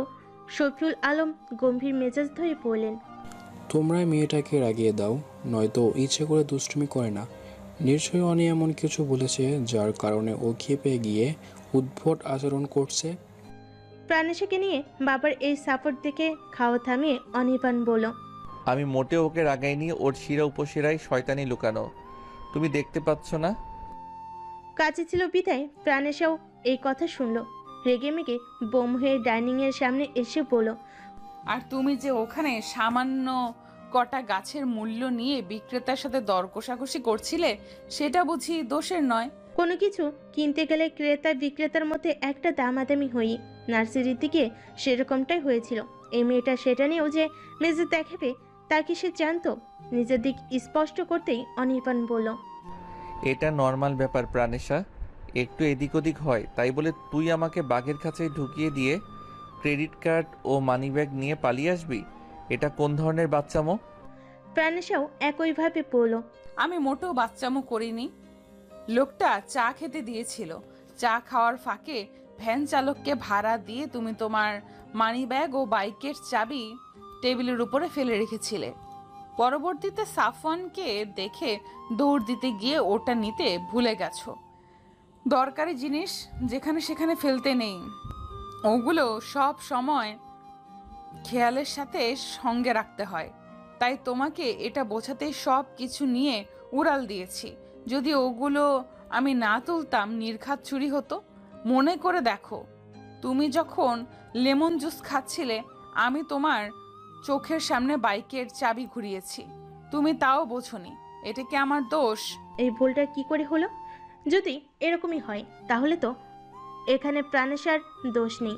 10,000 টাকা লস দেওয়ার সাথে সাথে লাখ টাকার বাইক ও মহামূল্যবান ক্রেডিট কার্ড বাঁচিয়ে দিয়েছে। বুঝতে পেরেও নিজের ভুল স্বীকার করলো না অনির্বাণ। খাওয়ার মুখ নিয়ে শক্ত কণ্ঠে বলল, হয়েছে, আর 2 নম্বরই করতে হবে না। আমার পকেট ফাঁকা করেছিস, তার জন্য অবশ্যই তোকে আজ শাস্তি পেতে হবে। শাস্তি কি সেটা খুব ভালোভাবে জানে প্রাণেশা। সবার মতো একটু শাসাবে, বকা দিবে, কিছু সময় মেজাজ দেখাবে, এরপর সব ঠান্ডা। এসব বকা শুনে শুনে অভ্যস্ত সে। প্রথম প্রথম কষ্ট হতো, হাউমাউ করে কাঁদতো, কিন্তু এখন আর কষ্ট হয় না, শুয়ে গেছে। সে দোষী হলো বকা শুনবে, দোষী না হলো বকা শুনবে। ফেল তকমা গুছিয়ে ভালো রেজাল্ট করলেও বকা শুনবে, এলোমেলো কাজ কারবারের জন্য বকা শুনবে। বকা তার সবচেয়ে প্রিয় বন্ধু হয়ে গেছে। সে ছাড়তে চাইলেও ওগুলো তার পিছু চায় না, তাই অনির্বাণের এই কথাগুলোকে খুব একটা পাত্তা দিল না। হাওয়ায় উড়িয়ে দিয়ে নিজের রুমে চলে এলো। সময় নিয়ে গোসল করে প্রতিদিনের মতো টি শার্টের সাথে লেডিস জেঙ্গিস পরে খাবার টেবিলে এলো। ততক্ষণে সবার খাওয়া শেষ, শুধু রূপকথার বাকি ছিল। ননদিনীকে দেখে মিষ্টি করে হেসে বলল, তোকে সবাই যতটা অজ্ঞান ও অকর্মা ভাবে, আদতে তুই ততটা অজ্ঞান ও অকর্মা নোস। তুই যে একটা বুদ্ধিমতী ও যথেষ্ট মেধাবী মেয়ে, সেটা আজ প্রমাণ করে দিয়েছিস। কথার অর্থ পুরো বুঝল না প্রাণেশা। চোখ তুলে তাকিয়ে প্লেটের সামনে ধরে পড়ল। ভাত দাও। ভাত তরকারি সব ননদিনীর প্লেটে তুলে দিল রূপকথা, নিজেও নিল। পাশের চেয়ারে বসে হাস্যরয়ের মাধ্যমে বলল, স্বামীর জিনিসের মূল্য বুঝতে শিখেছিস, দেখে শান্তি শান্তি একটা ফিলিংস হচ্ছে। ঠোঁট কামড়ে কথার অর্থ বোঝার চেষ্টা করলো প্রাণেশা। বুঝে স্মিত হেসে বলল, একই রক্ত, আলাদা নয়, একই হবে, বুঝেছো? নাও হতে পারে, পজিটিভ ভাবতে দোষ কি? পজিটিভ তো কত কিছুই ভাবলাম ভাবি, ভালো হলো কি সেই এক কথা, আমাকে দিয়ে কিচ্ছু হবে না। আমি তাহলে করবোটা কি বলবে? ভালো রেজাল্ট আনতে পারি না, ঠিক মতো কোনো কাজকর্ম করতে পারি না, ঘরকন্যার কোনো কাজ জানি না, সামান্য এক কাপ চা কফি নিজে বানিয়ে খেতে পারি না, কাউকে খাওয়াতেও পারি না। মেধা বুদ্ধি স্পেশালিটি বলতে কিছুই নেই আমার মধ্যে, যা আছে সব আলস্য। বাড়ির অন্যরা যা পারে, যেভাবে নিজেদের তুলে ধরতে পারে, আমি সেইভাবে ধরতে পারি না। এটা কি শুধু আমার চেষ্টার ব্যর্থতা নাকি? কিছু বলতে গিয়েও থেমে গেল প্রাণেশা। হয়তো বকতে বা শাসন করতে কোনো এক কারণে অনির্বাণ এসে পাশে দাঁড়িয়েছে, তাতেই ভেতরের কথা গিলে নিতে বাধ্য হলো সে। এক নলা ভাত মুখে দিয়ে সেটুকু পেটে চালান করলো। একটু একটু করে খাওয়া দাওয়ার মাঝে নিজেকে ব্যস্ত রাখলো। কোনো কথা কেন গিলে নিল সেটা অনির্বাণ না বুঝলেও রূপকথা ঠিকই বুঝলো। সে খেতে খেতে দেবরের দিকে তাকিয়ে বলল, কিছু বলতে এসেছো? অনির্বাণ মাথা নেড়ে প্রাণেশার দিকে ইশারা করে বলল, তোমার ননদিনীকে বলে দিও আজ রাতের জন্য যেন আমার রুমে আসে। কাল যেহেতু চলে যাব, যাওয়ার আগে কিছু স্পেশাল ফিলিংসের দরকার আছে। মুখের ভাত শেষ করে আর একটু ভাত মাছ মুখে তুলেছিল প্রাণেশা। অনির্বাণের কথা শুনে কাশির সাথে সেইটুকু আর পেটের ভেতর গেল না। বিষমের সাথে নাক মুখ জ্বলে উঠে অসহ্যকর একটা পরিস্থিতি তৈরি হলো। অনির্বাণ পাশে ছিল, পিঠে হাত ম্যাসেজ করে এক গ্লাস পানি বাড়িয়ে দিয়ে বলল, আহা, এইটুকুতেই নার্ভাস? পানি খেয়ে নিজেকে সামলে নিল প্রাণেশা, বলল, আমি কেন তোমার ঘরে থাকবো? বারে, আমার বউ না তুই? প্রাণেশা কটমট চোখে চেয়ে চেয়ে বলল, যাবো না আমি তোমার ঘরে। জরুরি কিছু কথা বলবো প্রাণ। যাবো না মানে যাবো না, মাথায় ঢুকিয়ে নাও। না গেলে কি করব জানিস? প্রাণেশা জিজ্ঞাসু দৃষ্টিতে তাকালে অনির্বাণ তাকে জব্দ করতে একটু মাথা নুয়ে একদম বইয়ের কানে কাছে ঠোঁট এনে ফিসফিসিয়ে বলল, তোর নিচের ঠোঁটের ঠিক বাম পাশে কালো একটা তিল আছে।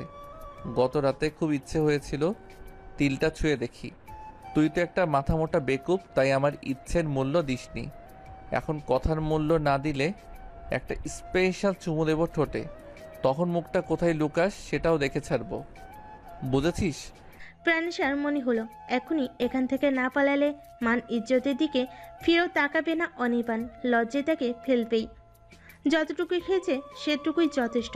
সে খাবার রেখে হাত ধুয়ে নতমুখী দৌড় দিল। ওর দৌড় দেখে রূপকথা ও অনির্বাণ শব্দ করে হেসে উঠল। রূপকথা বলল, কি যে করো না তোমরা, কি দরকার ছিল বেচারিকে এইভাবে পচানোর? দেখলে তো খাবারটাও খেলো না। অনির্বাণ সিঁড়ির দিকে চোখ রেখে বলল, এখন না খেলে রাতে ঠিকই খাবে। ও তোমার সামনে আসবে? আর না, আসলে আমি ওর রুমে যাব। রূপকথার হাসি আর থামলো না, হাসতে হাসতেই বলল, দেখবে কেমন পারো। ওই দেখো, দরজা বন্ধ করে দিচ্ছে। আসলেই তো। এরই মধ্যে প্রাণেশা নিজের রুমে প্রবেশ করে দরজা আটকে দিয়েছে। মুখে হাসি ধরে রেখে অনির্বাণ বিড়বিড়ালো। শুধু কি বিয়েতেই ওর অ্যালার্জি, নাকি স্বামীর আদরেও অ্যালার্জি? আদর করতে চাইলে আমার আনরোমান্টিক বউটা এইভাবে পালিয়ে যায় কেন? সন্ধ্যা হওয়ার পরপরই বাড়ির ছোটরা অনির্বাণকে নাজেহাল করে দিয়েছে বিয়ের পরবর্তী ট্রিট চেয়ে। অনির্বাণ কোনো একসময় বলেছিল বিয়ে যদি করে তাহলে তার বিয়ের দিনই ভাই বোনদের সবাইকে নিয়ে জাম্পেশ খানা দানো হবে। কথাটা অনির্বাণ ভুলে গেলেও বাড়ির ছোটরা ভুলেনি। অবশ্য সবার মনে ছিল না, মনে করিয়ে দিয়েছে প্রেরণাশার একমাত্র ছোট ভাই রাফিয়ান। বিশেষ করে রামিসা ও রাদিনের কানে ট্রিটের ভূত চাপিয়ে দিয়ে সে গায়ে হাওয়া লাগিয়ে হাঁটছে। আর এই দুটো ট্রিট কি সেটা না বুঝলেও ট্রিটের নাম নিতে নিতে অনির্বাণের পেশিবহুল দুই বাহুতে ঝুলে আছে। বসে থেকে দাঁড়াতে গেলেই দুটো দুদিকে লটকে গিয়ে বারবার বলছে, দাও না, দাও না, ট্রিট দাও না দুলা ভাই। শুনতে শুনতে কানে পোকা ঢুকে গেল অনির্বাণের। কাল সকালে চলে যাবে, আর রাতেই কিনা এদের জ্বালাতন। জীবনটা তার শেষ, জীবনের সব শান্তিও শেষ। এই একগাতার ছেলে মেয়ে কিনা এখন তার শালাশালি। দুঃখে কপাল চাপড়াতে ইচ্ছে করছিল তার।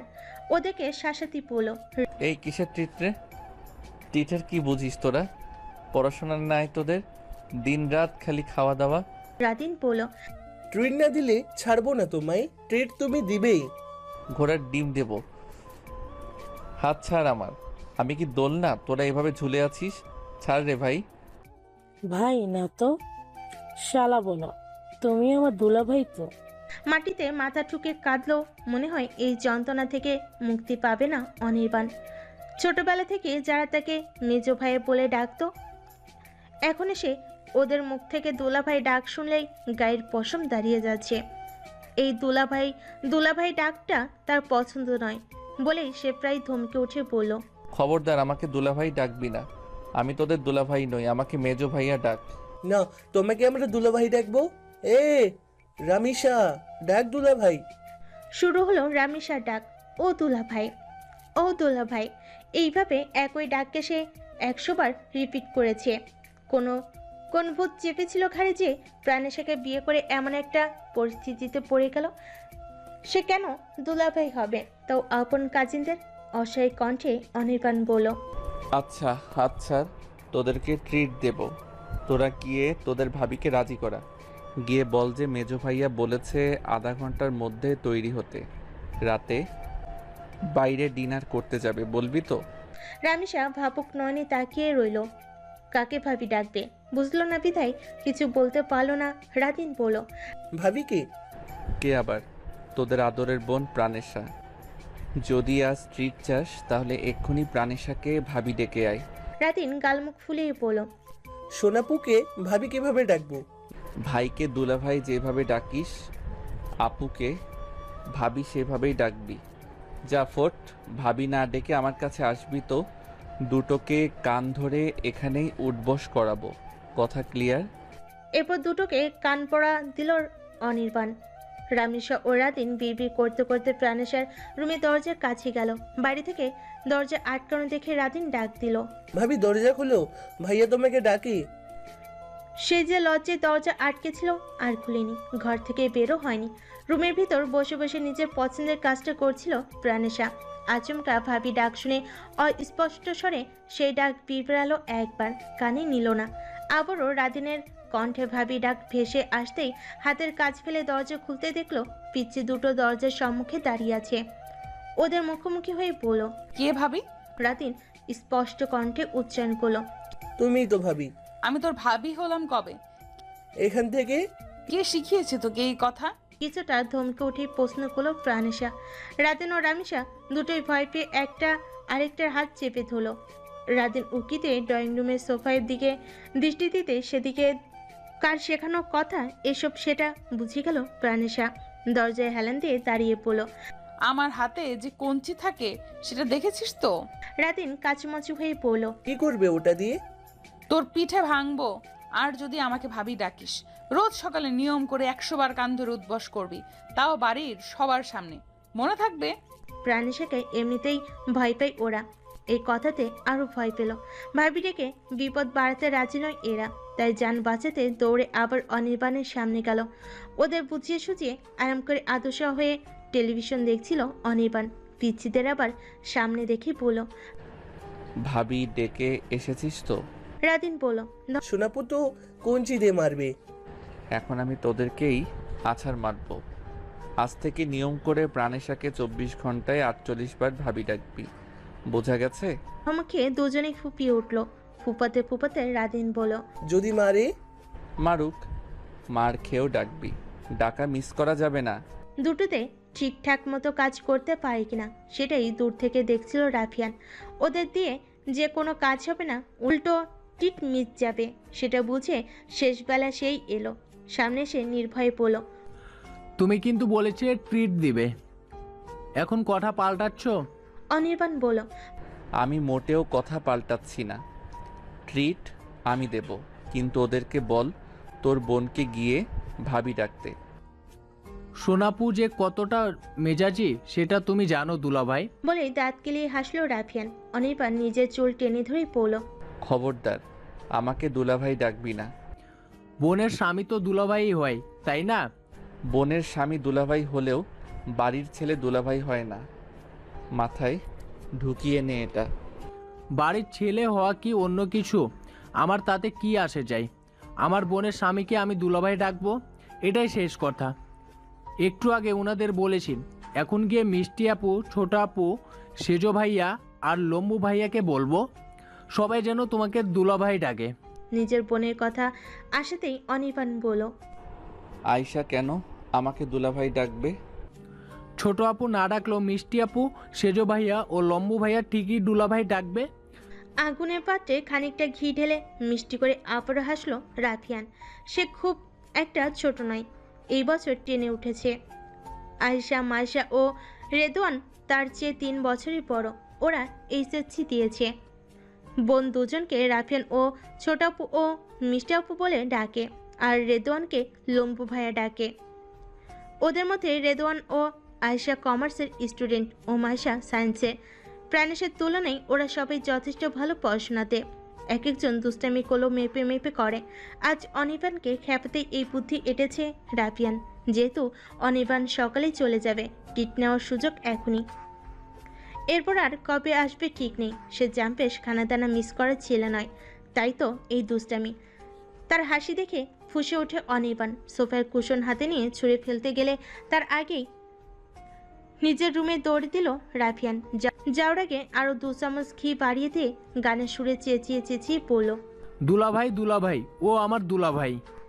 অনির্বাণও একইভাবে চিৎকার দিয়ে পড়ল, শয়তানের চেলা, নেক্সট টাইম যদি তোকে আমার সামনে দেখি, শালা দুলাভাই সম্পর্ক কেমন হয় বুঝিয়ে দেব। ওদের এই দুষ্টু মিষ্টি খুনসুটিময় মুহূর্ত বাড়ির বড়রা উপভোগ করছিল। ছোট ছোট ছেলেরা ঘরকে প্রাণবন্ত করে রেখেছে বলেই বাড়িতে এত আনন্দ, এত সুখ। এই দুষ্টামি সবাইকে আনন্দ দিল, অনির্বাণকে খুব ঝামেলায় ফেলে দিয়েছে। বেচারা নিজেকে দুলাভাই মানতেই পারছে না। তা দেখে বাড়ির সবার মুখে হাসি ফুটে উঠেছে। এদিকে সবার হাসি দেখে ফাটা বেলুনের মতো চুপসে গেল অনির্বাণ। চোখ গরম করে মা চাচিদের দিকে তাকিয়ে দাঁত কিরমির করে পড়ল, শুধু তোমাদের জন্য আমি আজ এই সিচুয়েশনে পড়েছি। অসহ্য, ছোটরাও আমাকে পচাচ্ছে। সব কাজিনেরা একসাথে বসেছে ওদের বাড়ির হলরুমে, যেখানে শুধু ওদেরই আড্ডা ও হইচই চলে। রাফিয়ানের একটাই কথা, টিট আজকেই তার চাই চাই। মায়েশা ও রেদওয়ান তাতে লাভ দিয়েছে। ওরা আবার যমজ ভাই বোন, কিন্তু আয়েশা মানতে নারাজ। ভাইদের এক একটা ভীষণ রাগী। এদের কাছে টিট চাও মানে বকুনি খাওয়া। ওদের এই মিটিংয়ের সবচেয়ে নীরব সদস্য নাহিয়ান। সে মায়েশা ও রেদওয়ানের বড় ভাই, আবার আরিয়ান ও অনির্বাণের চেয়ে বয়সে ছোট। ফ্রিতে কাচ্ছি পেলে আছে, না পেলে নাই। তবে খাওয়ার জন্য এত যুদ্ধে সে নাই। তাই নীরব শ্রোতা হয়ে ল্যাপটপের স্ক্রিনে চোখ রেখে চাকরির বিজ্ঞাপন দেখছে। সব প্রাণেশার একই বয়সে, ফার্স্ট ক্লাস পেয়ে ইকোনমিক্সে অনার্স শেষ করেছে নাহিয়ান। আপাতত ছোটোখাটো একটা পার্ট টাইম জব দরকার।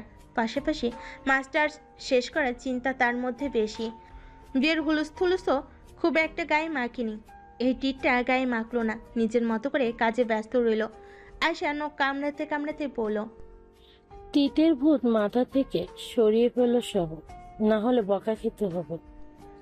রাফিয়ান মোটো ছাড়ার পাত্র নাই। বসে বসে ভাবছিল দুলাভাইয়ের থেকে ট্রিট কিভাবে আদায় করবে। হঠাৎই আয়শার দিকে তাকিয়ে বলল, ছোট আপু, তুমি তো প্রাণেশা আপুকে ভাবি ডাকতে পারো। একবার ভাবি ডেকে এসো, ট্রিট কনফার্ম হয়ে যাবে। আয়শা দুদিকে মাথা নেড়ে বলল, না ভাই, আমি ওসবে নাই। শেষে আমার ভাইয়ের বউ খুন্তি দিয়ে আমার পিছু পিছু দৌড়াতে শুরু করবে। এতক্ষণ কাজে ডুবে থাকলো রাফিয়ান আর আয়শা। এসব কথা শুনে হো হো করে শব্দ করে হেসে উঠল নাহিয়ান। ল্যাপটপ বন্ধ করে ওদের দিকে তাকিয়ে কৌতুকের সুরে বলল, সামান্য একটা ট্রিটের জন্য ভাইয়াকে দুলাভাই আর আপুকে ভাবি ডাকতে হবে? ট্রিট না খেলে হয় না রাফি? রাফিয়ান বলল, তুমি কি দলে থাকতে চাও না? থেকে লাভ, এক প্লেট কাচ্ছি। ওরা তো বড় ভাবি ভালো রান্না করতে পারে। বকাচকা খেয়ে ট্রিট নেওয়ার চেয়ে বড় ভাবিকে গিয়ে বল বাড়ির সবাইকে স্পেশাল কাচ্চি রান্না করে খাওয়াবে। তুমি এভাবে দল পাল্টাতে পারো না সেজো ভাইয়া। আশ্চর্য কথা তো, আমি কেন দল পাল্টাতে যাব? আমি কি তোদের বলেছি এই দুলাভাই বা ভাবি ডাকার দলে আমার নাম লেখা? তোরাই তো কোথা থেকে একটা একটা বুদ্ধি বের করিস আর ধরা খাস। মাইশা বলল, তুমি একদম মেজু ভাইয়ের দলে যাবা না। ভাইয়া বলেছে বিয়ের পর ট্রিট দেবে, এখন কেন দিচ্ছে না? নাহিয়ান বলল, শখের বিয়ে হলে তো ঠিকই ট্রিট দিত। এটা তো আর শখের বিয়ে না, এটা হচ্ছে আইক্যওয়ালা বাসের বিয়ে। বাসের বিয়েতে কেন কেউ ট্রিট দেবে? ওরা যেন এই কথা মানতেই পারল না। রেদওয়ান জোর দিয়ে বলল, সবাই এসো আমার সাথে। আজ প্রাণেশা আপুকে ভাবি ডেকে ট্রিট নিয়ে তবেই ছাড়বো, নয়তো আমাদের এই মিশন চলিবে তার নাম লিখিবে। এই সিদ্ধান্ত নিয়ে সবে প্রাণেশের দরজায় নক করলো। অল্প আওয়াজে টোকা দিয়ে বুকে ফু দিল আয়শা। সবাই ঠেলে ঠুলে তাকেই সামনে রেখেছে, যেন বকা খাওয়াতে পারে। এদিকে সম্পর্কে প্রাণেশা তার ভাবি হবে, তবুও মনে ভয়। তার এই ভয় মিশ্রিত পাংশু মুখ দেখে রাফিয়ান বলল, ছোট আপু দেরি করছে কেন? ডাক দাও, রাত তো শেষ হয়ে যাচ্ছে রে ভাই, কাচ্চি এখন খাবো। আয়শা বিরক্তিকর মেজাজে চেয়ে বলল, তোর শখ থাকলে তুই ডাক, আমাকে কেন বকা খাওয়াতে চাচ্ছিস? আরে ভাই বকা না, ট্রিট খাবে। ডাক দাও, কিচ্ছু হবে না। তুমি তো আপুর ননদিনী হও, তোমাকে কেন বকা দিবে? বকা খেলে খাবে, একবার ভাবি রেখে তারপর দৌড় দিবে। এরকমটাই সিদ্ধান্ত নিয়ে আবারও দরজায় টকা দিল আয়শা। ভেতর থেকে প্রাণেশা বলল, কে ওখানে? আয়শা বলল, ভাবি আমি তোমার একমাত্র ননদিনী। দরজা বন্ধ থাকে। প্রাণেশার রিয়াক্ট দেখলো না আয়শা। তবে দরজা খোলার পর আদরের ভাবির মুখোমুখি হতে গিয়ে মাইশার হাত খামচে ধরল সে। প্রাণেশা সবাইকে দেখে চোখ নাচিয়ে আয়শার মুখের দিকে চেয়ে পড়ল, কি ব্যাপার ননদিনী, কি আবদার আমার কাছে? বোনের মুখে ননদিনী ডাক শুনে সব কথাগুলো গুলিয়ে ফেল আয়শা। কি বলতে এসেছিল সেটাই ভুলে গেল। মাইশা ওর হাত জোড়ে চাপ দিয়ে বলল, ঘাবড়াচ্ছিস কেন বল? মাইশা ওর হাতে জোরে চাপ দিয়ে বলল, অনেক আগে মেজো ভাইয়া বলেছিল সে বিয়ে করলে সবাইকে ট্রিট দিবে। প্রাণেশা নিজের নখের নেল পালিশে ফুদে আয়শার ভয় ভয় চেহারার দিকে তাকিয়ে বলল, তো না মানে যেভাবে হোক বিয়ে তো হয়ে গেছে, তুমি এখন এবারই মেয়ে নও, বউ হয়ে গেছে। আর আমাদের প্রাণপ্রিয় ভাবি, সেই হিসেবে বিয়ের পরবর্তী টিক তো দিতেই পারো। প্রাণেশা ভুরু বাঁকিয়ে বলল, আমি ট্রিট দেব? আমার দেওয়ার কথা ছিল। তখনই রেদওয়ান বলল, আরে তুমি কেন দিবে? ট্রিট তো ভাইয়া দেবে। তুমি শুধু ভাইয়ার সামনে আমাদের ভাবি হয়ে যাও, ভাইয়ার পকেট ফাঁকা করার দায়িত্ব আমরা নেব। তুমি আমাদের ভাবি। অনির্বাণকে আরেক দফা বাস দেওয়ার সুযোগটা ঝটপট লুফিয়ে নিল প্রাণেশা।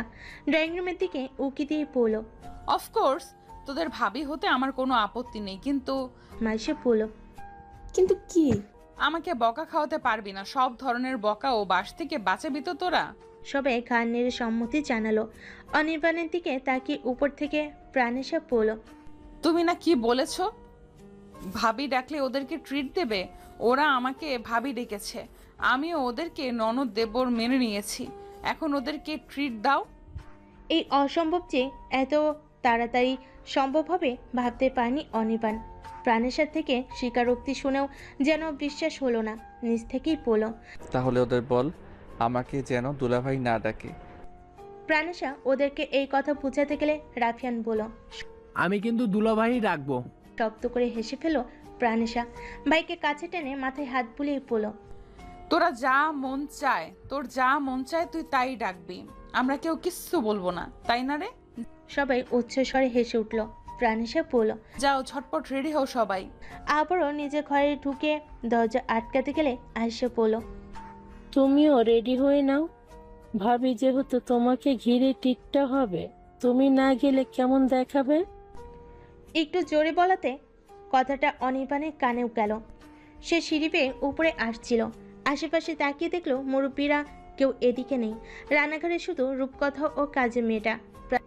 প্রাণেশাকে লজ্জায় ফেলার সুযোগ হাতছাড়া করতে পারল না, তাই নিজের রুমে প্রবেশের আগে একটু গলা উঁচিয়ে বোনকে শুনিয়ে পড়ল।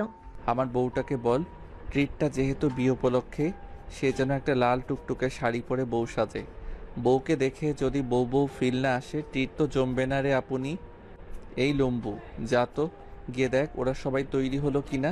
পুরুষ মানুষ বলে সব ভাইদের তৈরি হতে বেশি সময় লাগলো না। আধা ঘন্টায় সবাই তৈরি হয়ে ড্রয়িং রুমে এসে উপস্থিত হয়েছে, কিন্তু যাকে নিয়ে এই টিট তারই খবর নেই। এতক্ষণ ধরে কি এমন সাজগোজ করছে যে সবাইকে দাঁড় করিয়ে রেখেছে? কোনো আয়োজিত অনুষ্ঠান কিংবা জন্মদিন পার্টিতে কখনো ভারী সাজ পোশাকে সাজতে দেখা যায়নি প্রাণেশাকে। যেখানে বাড়ির অন্য বোনেরা মেকআপ ও জামাকাপড় সিলেক্ট করা নিয়ে হইচই শুরু করে, সেখানে প্রাণেশা থাকে নির্বিকার। কোনো কিছু ধরা ছোঁয়াতে যেমন থাকে না, তেমন সাজগোজের ব্যাপারেও খুব একটা মাথা ঘামায় না। একদম শেষ মুহূর্তে বাড়িতে যা পড়ে তাই পরে হাজির হয়ে যায়। এ নিয়ে তাহমিনা আহমেদের দুঃখের শেষ নেই। মেয়ের জন্য প্রতি ঈদে তিনি শাড়ি, থ্রি পিস, জুয়েলারি কিনেন, অথচ প্রাণেশা সেসব পরে না। হাতে নিয়ে পছন্দ অপছন্দ কিছুই জানায় না। নতুন কাপড় পেলে মুচকি এসে সেগুলো তুলে রাখে আলমারিতে। যে মেয়ের সাজগোজ নিয়ে কোনো আগ্রহ নেই, আজ তার এত দেরি দেখে অধৈর্য হয়ে পড়েছে অনির্বাণ। এজন্যই রেদওয়ানকে হুকুম করেছে একবার গিয়ে দেখে আসতে বোনেরা ও তার বইয়ের তৈরি হওয়া আর কত দূর। ভাইয়ের আদেশ শুনে রেদওয়ান সবেমাত্র পা ফেলেছিল উপরে গিয়ে চেক করবে, তখন নিজের রুমের দরজা খুলে সব বোনেদের বের করে দিয়ে প্রাণেশের হাত ধরে তাকে খুব সাবধানে রুমের বাইরে এনে দাঁড় করালো রূপকথা। রেদওয়ান সঙ্গে সঙ্গে বলল, ও ভাবি তো চলে এসেছে। প্রাণেশা সোজা হয়ে দাঁড়াতে পারছে না, হিলটা খুব বিরক্ত করছে তাকে, আঙ্গুলে ব্যথা পাচ্ছে। শাড়ি পরার ইচ্ছে ছিল না, কিন্তু রূপকথার আদরের কথাই না পড়েও উপায় ছিল না। এই মানুষটার কথা অগ্রাহ্য করার সাহস প্রাণেশার নেই বলেই অনুরোধ করা মাত্রই ঘাড় নেড়ে শাড়ি পরতে গিয়েছে। সব কাজে রূপকথাই তাকে সাহায্য করেছে। সাজগোজ কমপ্লিট করে এখন বাইরে এসে আবারও শেষ একবার প্রাণেশার সম্পূর্ণ সাজটা দেখছিল রূপকথা। দেখা শেষ হলে ভুরু নাচিয়ে বলল, খুব তো বলতি শাড়ি পরলে তোকে দেখতে খারাপ লাগবে, কই এখন তো মোটেও খারাপ লাগছে না, একদম বউ বউ লাগছে। মনে হচ্ছে জলজন্ত একটা পরী নেমে এসেছে এই আনন্দপুরীতে। লজ্জে মাটির সাথে মিশে যেতে ইচ্ছে হলো প্রাণেশার। এইভাবে পচানোর মানে কি? সে অনভ্যস্ত হাতের শাড়ির এদিক ওদিক টানছিল। গতকালকে শাড়ি পরে কি যে অস্বস্তি হচ্ছিল তার। বাড়ি শাড়ি গায়ে জড়িয়ে ঘন্টার পর ঘন্টা বসে থাকা কি চারটিখানি কথা? সে পরে সেই জানে গরম কত প্রকার। এখনও ঠিক সেই রকম অনুভূতি হচ্ছে। আবারও মনে হচ্ছে শরীরের এখানে ওখানে সবখানে চুলকাচ্ছে। এটা ছিঁড়ে ফেলে যদি দৌড় দিতে পারতো তাহলে বোধহয় একটু স্বস্তি পেত, কিন্তু তা তো আর হওয়ার নয়। রূপকথার আদুরে কথার ফাঁকে করা আদেশে ও অভিমান মেশানো একটা কথাও ছিল, শাড়ি না পরলে তুই আমার সাথে আর কথাই বলবি না। দুনিয়ার সবার সাথে কথা বলা বন্ধ করে দিলেও কষ্ট হবে না প্রাণেশার। কষ্ট হবে এই বিশ্বস্ত মানুষটা যদি তার উপর রাগ ও অভিমান পুষে রেখে দিন কাটায়। তাই তার আদেশ হোক কি অনুরোধ, কথা রাখতেই খুব সাদামাটা ডিজাইনের এই মেরুন রঙের শাড়িটা গায়ে জড়িয়েছে, মুখেও দিয়েছে দামি দামি প্রসাধনী। যদিও হালকা মেকআপ, তবু এই শাড়ি ও মেকআপ তার প্রচণ্ড অস্বস্তির কারণ হয়ে দাঁড়ালো। এর মধ্যে আবার সবার অবাক করা দৃষ্টি দেখে কোন দিক দিয়ে পালানো যায় সেই পথ খুঁজছিল। দুর্ভাগ্য সেটাও আজ পেল না। কোনো দিকেও ফাঁক নেই যে দিক দিয়ে সে আরামসে পালাতে পারবে। তার এত সব লজ্জা ও অস্বস্তিকে পাত্তা দিল না রূপকথা। মিটমিটিয়ে হাসি ঠোঁটে ঝুলিয়ে হাত ধরে আস্তে ধীরে সিঁড়ি বেয়ে নিচে নামতে সাহায্য করলো। প্রাণেশা শুধু পারল না হাত ছাড়িয়ে দৌড় দিতে। সবার সামনে দাঁড়ানোতে লজ্জা আরও জেঁকে ধরল প্রাণেশাকে। ঠোঁট কামড়ে নত মুখে দাঁড়িয়ে রইল সে। রূপকথা বলল, চাচিম্মা, শ্বাসটা কি ঠিক আছে? আর কিছু লাগবে?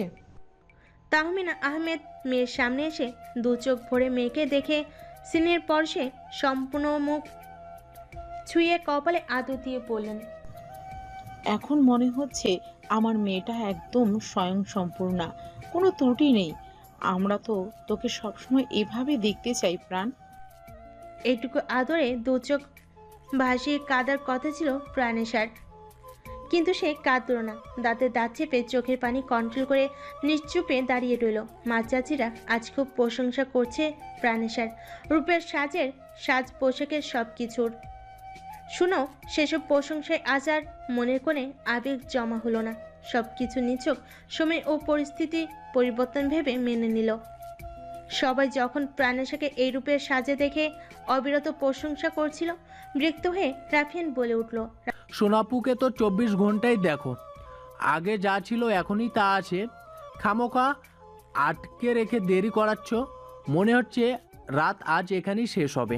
রাফিয়ানের গলার আওয়াজে অনির্বাণ নিজেও সহজ হলো। কতক্ষণ পর তার ঘোর কাটলো সেটা সে নিজেও বুঝলো না, কিন্তু অনুভব করলো তার সামনে থাকা দৃশ্য ও নারীটি যেন কোনো রূপকথার রাজ্যের রাজকন্যা।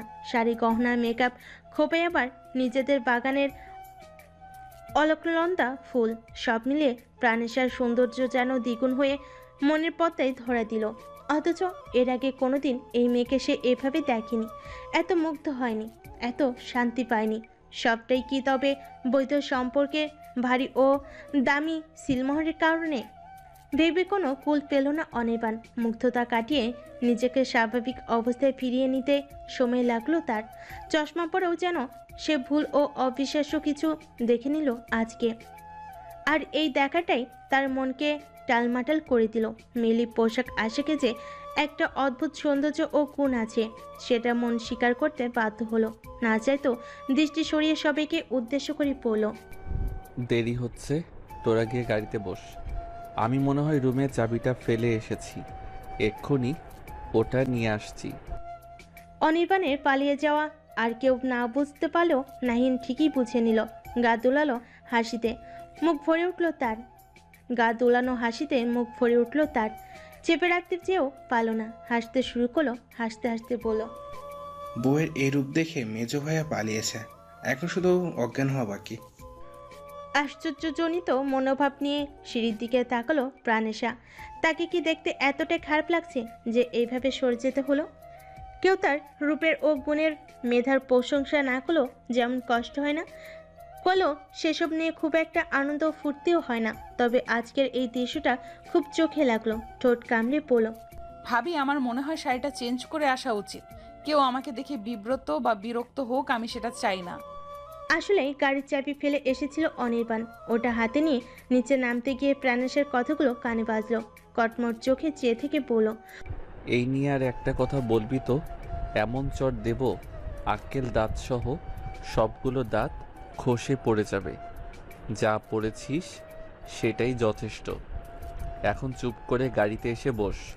অনির্বাণ ড্রাইভ করছে, পাশে বসেছে নাহিয়ান।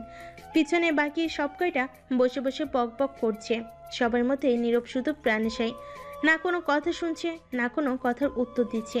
মন খারাপ নাকি মন ভালো সেটাও বোঝার উপায় নেই। লুকিং গ্লাসে বেশ কয়েকবার প্রাণেশার মুখখানি দেখলো অনির্বাণ। তখনও জানালার কাজ খুলে বাইরের দিকে দৃষ্টি দিয়ে রেখেছে প্রাণেশা। বৈরি হাওয়ায় উঠছে তার সামনে ছোট ছোট চুল। খোপা করা থাকলেও ছোট ছোট চুলকে বেঁধে রাখা যায়নি, ওগুলো সামনের দিকেই ছিল।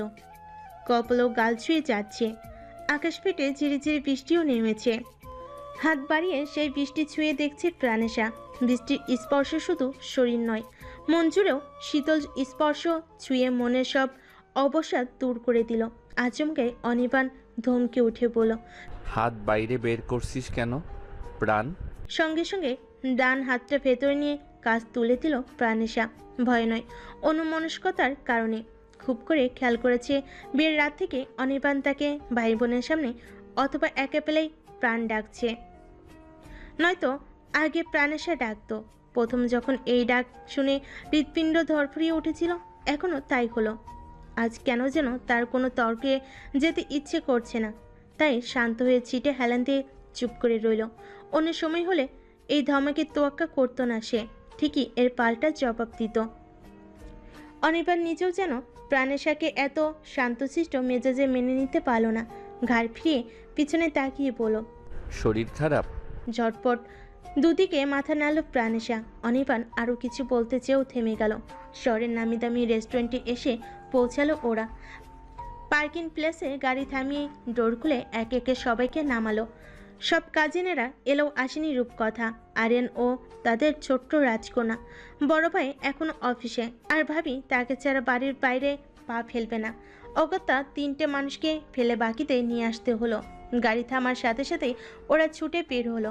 নাহিয়ান সবাইকে ধরে ধরে রেস্টুরেন্টের ভেতরে গেল। সবাই নেমে চলে গেল। নামতে গিয়ে বিপদে পড়ল প্রাণেশা। হিলের সাথে শাড়িটা আটকে গেল, সেটা খুলতে গেলে দামি শাড়িটাও সামান্য ছিঁড়ে গেল। অনির্বাণ বলল, একটা শাড়ি কি করে সামলাতে হয় তাও জানিস না? প্রাণেশা রাগত্ব স্বরে বলল, না জানি না। কেন? কোনো সমস্যা? সবাইকে সবকিছু জানতে হবে কেন? রাগ করছিস কেন? আমি এত কিছু মিন করে বলিনি, এমনি বলেছি। এক পা বাইরে দিয়ে শাড়ির প্রতিটা ভাঁজ ঠিক আছে কিনা সেটা দেখে নিয়ে নামতে যেতেই হাত বাড়িয়ে দিল অনির্বাণ। তার কেন যেন মনে হলো এই মেয়ের পা ফেলতে গেলেই পড়ে যাবে। হলো তাই। রাগ দেখিয়ে অনির্বাণের হাত ধরেনি প্রাণেশা। তাতেই নিচে পা দেওয়া মাত্রই পড়ে মোচড় খেলো। বিরক্তি দিতে পায়ের জুতো খুলে ডাস্টবিনে ফেলে এলো। হিল ফেলে দিয়ে শান্তি পেল সে। গাড়িতে থাকা নিজের ব্যাকপ্যাক টেনে এনে ভেতরে থাকা লেডিস শু বের করে সেটা পায়ে দিল। শাড়ির সাথে শু ঠিকঠাক মানালো কিনা কে জানে। সেই হিসেব মিলাতে গেল না অনির্বাণ। বিস্মিত দৃষ্টি নিয়ে পড়ল, জুতা ফেলে দিলি কেন? প্রাণেশা সহাস্য পড়ল, যা আমার জন্য নয় আমি তা পড়ি না। ও আচ্ছা, চল, এভাবেই ঠিক আছে। হিল পরার দরকার নেই। বাই দ্য ওয়ে, তোকে শাড়িতে অনেক প্রিটি লাগছে। খোঁচা দিল নাকি প্রশংসা করলো সেসব ভেবে দেখলো না প্রাণেশা। চোখ পাকিয়ে বলল, তাই? ইয়াপ। মুচকি হেসে এই শব্দটা উচ্চারণ করে নিজের চুলে ব্যাক ব্রাশ করতে করতে রেস্টুরেন্টের সিঁড়ির দিকে হাঁটতে লাগলো অনির্বাণ। পাশে তাকিয়ে দেখলো প্রাণেশা আশেপাশে নেই। চমকে তো বটে, সেই সাথে ভয় পেল। পিছন ফিরতেই আরও বেশি চমকে গেল। প্রাণেশা গাড়ির ভিতর দৌড়ে এসে জানালায় টোকা দিয়ে পড়ল, আবার গাড়িতে কেন? কিছু নিতে ভুলে গিয়েছিস?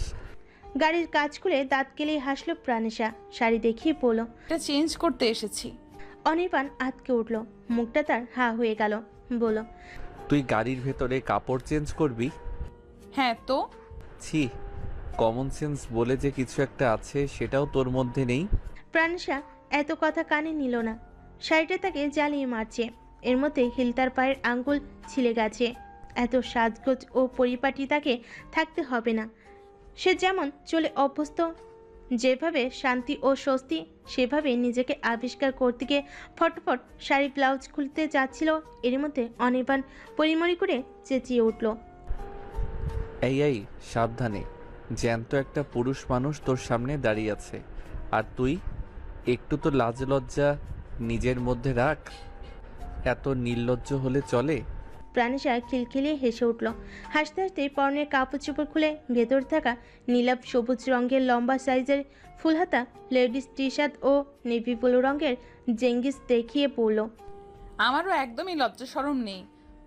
ওসব কেমন করে আসে, কিভাবে আসে, কতটা আসে সেটাও আমি জানি না। আমি শুধু নির্ভেজাল জামা কাপড় পরতে পছন্দ করি। বলতে বলতে খোপায় গুজে রাখা ফুল ও গয়নাকাটি সব খুলে ফেলল প্রাণেশা। ব্যাগে থাকা ভেজা টিস্যু ও পানির বোতল বের করে গাড়িতে বসে মুখে সব প্রসাধনী তুলে নিয়ে ডোর খুলে বাইরে এসে অনির্বাণের সামনে দাঁড়িয়ে বুকের কাছে দুহাত আড়াআড়িভাবে বেঁধে গাড়িতে হেলান দিয়ে বলল, এখন প্রিটি লাগছে। মঙ্গল গ্রহে থাকা এলিয়েন নামক প্রাণী দেখলেও এতটা অবাক অনির্বাণ হতো না যতটা অবাক হলো প্রাণেশার এসব উদ্ভট কাজকর্ম দেখে। সে বিশ্বাসই করতে পারল না এই মেয়ে শাড়ির নিচে টি শার্ট ও জেঙ্গিস পরে এতক্ষণ গাড়িতে বসেছিল। কিভাবে গরম লাগেনি? চোখ দুটো তার গোল গোল হয়ে রইল। কোনো মতে উচ্চারণ করল, মানে কি এসবের? শাড়ির নিচে এসব কেন? শাড়ি যদি ভালোই লাগে না তাহলে ওটা গায়ে জড়িয়েছিলি কেন? প্রাণেশা সব কয়টা দাঁত বের করে হেসে বলল, ভাবির কথা রাখতে। অনির্বাণ অভিমানী কণ্ঠে বলল, শুধু ভাবির কথাই? আর কারো না? আর কার কথা রাখবো? আর কে আছে যে আমাকে বোঝে, আমার জন্য ভাবে, আমার নিঃসঙ্গ ও কষ্টকর মুহূর্তে আমাকে সময় দেয়, সাপোর্ট দেয়? আছে এমন কেউ? নেই কেউ। অনির্বাণ ভাবনারত অবস্থায় রেখে প্রাণেশা রেস্টুরেন্টের ভেতর পা রেখেই ভয়ানক পর্যায়ে রেগে গেল। এত রাগ যে তার দুটো হাত মুঠোবন্দি হয়ে গেল। মুঠোবন্দি হাত নিয়ে প্রায় ছুটে গিয়ে অচেনা ছেলেটার মুখের একপাশ ধুম করে একটা ঘুষি বসিয়ে দিল। সাথে সাথে ছেলেটা ছিটকে পড়ল দূরে। ধৃতগ্রস্ত মন নিয়ে লাফ দিয়ে চেয়ার ছাড়ল আয়েশা। মুহূর্তে জড়িয়ে ধরল মায়েশাকে। দুজনে জড়াজড়ি করে দাঁড়িয়ে রইল। আর প্রাণেশা সামনে পড়ে থাকা ইতরটাকে সাইজ করতে কলা ধরে টেনে তুলে পড়ল, বলতার বাসায় ঢিল ছুঁড়েছিস, কামড় তো তোকে খেতে হবে চান্দু। একবার কামড় খেলে বুঝবি মেয়েদের গায়ে হাত দেওয়া হাত ঠিক কতক্ষণ বলতার বিষ থাকে। সবাইকে নিরাপদ জায়গায় বসিয়ে ওয়াশরুমে গিয়েছিল নাহিয়ান। পিচ্ছে দুটো দুষ্টামি করছিল, সেই দুষ্টামি সামাল দিচ্ছিল রাফিয়ান। আর রেদওয়ান গিয়েছিল কয়েকটা পোজ নিতে, যেন ফেসবুকে ছবি আপলোড দিতে পারে। ওয়াশরুম থেকে বেরিয়ে সবার পছন্দের খাবার অর্ডার দিয়ে ভাই বোনেদের সামনে আসতে আসতে কেলেঙ্কারি কাণ্ড ঘটে গেছে এখানে। দৃশ্য দেখে দ্রুত ছুটে এলো নাহিয়ান, বলল, কি করিস প্রণেশা? এটা পাবলিক প্লেস, এখানে কেউ মারামারি করে? ঘটনা কি ঘটেছে সেটা আগে বল। মেয়ে দুটোকে দেখে ইতর শ্রেণীর ভদ্র বেশি অমানুষটার সুযোগ নিচ্ছিল সবে। কেবলই আয়েশার পিছনে স্মুথলি নিজের লালসার হাতটা ছুঁয়েছিল মাত্র, সেটাই নজরে পড়ে গিয়েছিল প্রাণেশার। ফলাফল যা হওয়ার তাই হলো। রেগে গিয়ে স্থান কাল পরিস্থিতি সব ভুলে গিয়ে ছেলেটাকে কয়েকটা দিয়ে ঠান্ডা হলো। হুলুস থুলুস দেখে মানুষ জড়ো হলো মুহূর্তে। অনির্বাণও দৌড়ের উপর ভেতর প্রবেশ করলো। নাহিনের প্রশ্নের উত্তরে প্রাণেশা পড়ল, ও আয়েশার গায়ে হাত দিয়েছে, এক্ষুনি পুলিশকে ইনফর্ম কর, ইতরটাকে জেলে ভরে দে। ঘটনার সত্যতা যাচাই করতে চাইলে যারা দৃশ্যটা দেখেছে তারা সাক্ষী দিল, যা সত্যি তাই বলল। অনির্বাণ সব কথা রিসেপশনে জানালে কর্তৃপক্ষ ব্যবস্থা নিল। প্রাণেশার এই ধরনের কাজগুলো তার বাবা মায়ের পছন্দ নয়। অন্য মেয়ে হলে এই দৃশ্য হজম করে সম্মান বাঁচাতে মুখ লুকিয়ে এখান থেকে চলে যেত, কিন্তু প্রাণেশা বলে দৃশ্যটা উল্টো হয়। এই দৃশ্যগুলো দেখলে নিজে যে মেয়ে ও পুরুষের তুলনায় যথেষ্ট দুর্বল, এইটুকু ভুলে গিয়ে প্রতিবাদী হয়ে ওঠে। আশ্চর্যজনকভাবে অনির্বাণ আজ আবিষ্কার করলো 10 জনের মধ্যে একজন যদি এরকম না হয়, সময় মতো অন্যের প্রতিবাদ হবে না। এখানে তো কত পুরুষ ছিল, তাদের ভাইরাও ছিল, কেউ দেখেনি দৃশ্যটা, দেখলেও প্রতিবাদ করেনি। অথচ তার বউ সব কিছু দেখে পেল, সঙ্গে সঙ্গে ছুটে এসে প্রতিবাদও করলো। পুরো ভাবনাটা যতখানি আনন্দ দিল তার চেয়ে বেশি স্বস্তি ও শান্তি সুখ দিল। কতক্ষণ মুগ্ধ চোখে চেয়ে থেকে ধীর অথচ স্পষ্ট স্বরে বলল, যে কাজ আমার করার কথা সেটা তুই করলি, তাও আবার এতগুলো মানুষের সামনে। এর জন্য অবশ্যই আমার পক্ষ থেকে তোর একটা স্পেশাল গিফট পাওনা রইল, যাওয়ার আগে দিয়ে যাব, হবে না? একটা সময় গিফট নিয়ে খুব বেশি আগ্রহী ছিল প্রাণেশা। সময়ের সাথে সাথে সেই আগ্রহ মন থেকে উপে গেছে। কেউ খুশি হয়ে দিলে সেটা খুব যত্নে তুলে রেখে দেয়, পছন্দ হোক অথবা না হোক। মুখ ফুটে মনের ভাব প্রকাশ করবে না। বহুদিন পর অনির্বাণের কথা শুনে ঠোঁটে চাপা হাসি ফুটিয়ে তুলে প্রাণেশা বলল, কে বলল আমি গিফটের আশায় এই কাজটা করেছি? আমার কোনো গিফট লাগবে না, খামোখা টাকা খরচ করো না। অনির্বাণ এত কথা কানে না নিয়ে স্পষ্ট কণ্ঠে বলল, কেউ খুশি হয়ে কিছু দিতে চাইলে সেটা সাদরে গ্রহণ করতে হয় স্টুপিড, ফিরিয়ে দিতে হয় না। এখনো এই বোধটুকু জাগার বয়স হয়নি তোর? ওসব আমার মধ্যে ছিল না। প্রাণেশার এই তেরামি শুনে ফুস করে নিঃশ্বাস ফেলে অনির্বাণ বলল, কবে হবে? না হলে কি আসে যায়, একটু অবুঝ থাকা ভালো নয় কি? সময় থেমে থাকে না প্রাণ, একটা সময় বয়স বাড়বে, চুল পেকে যাবে, বাচ্চা কাচ্চা থেকে নাতি নাতনিও আসবে। তারা যদি জানে তাদের নানি অথবা দাদি সেই কৈশোরের মতো অবুঝ, কি ভাববে? অনির্বাণের ভবিষ্যৎ পরিকল্পনা শুনে বড় বড় চোখে চেয়ে থেকে প্রাণেশা বলল,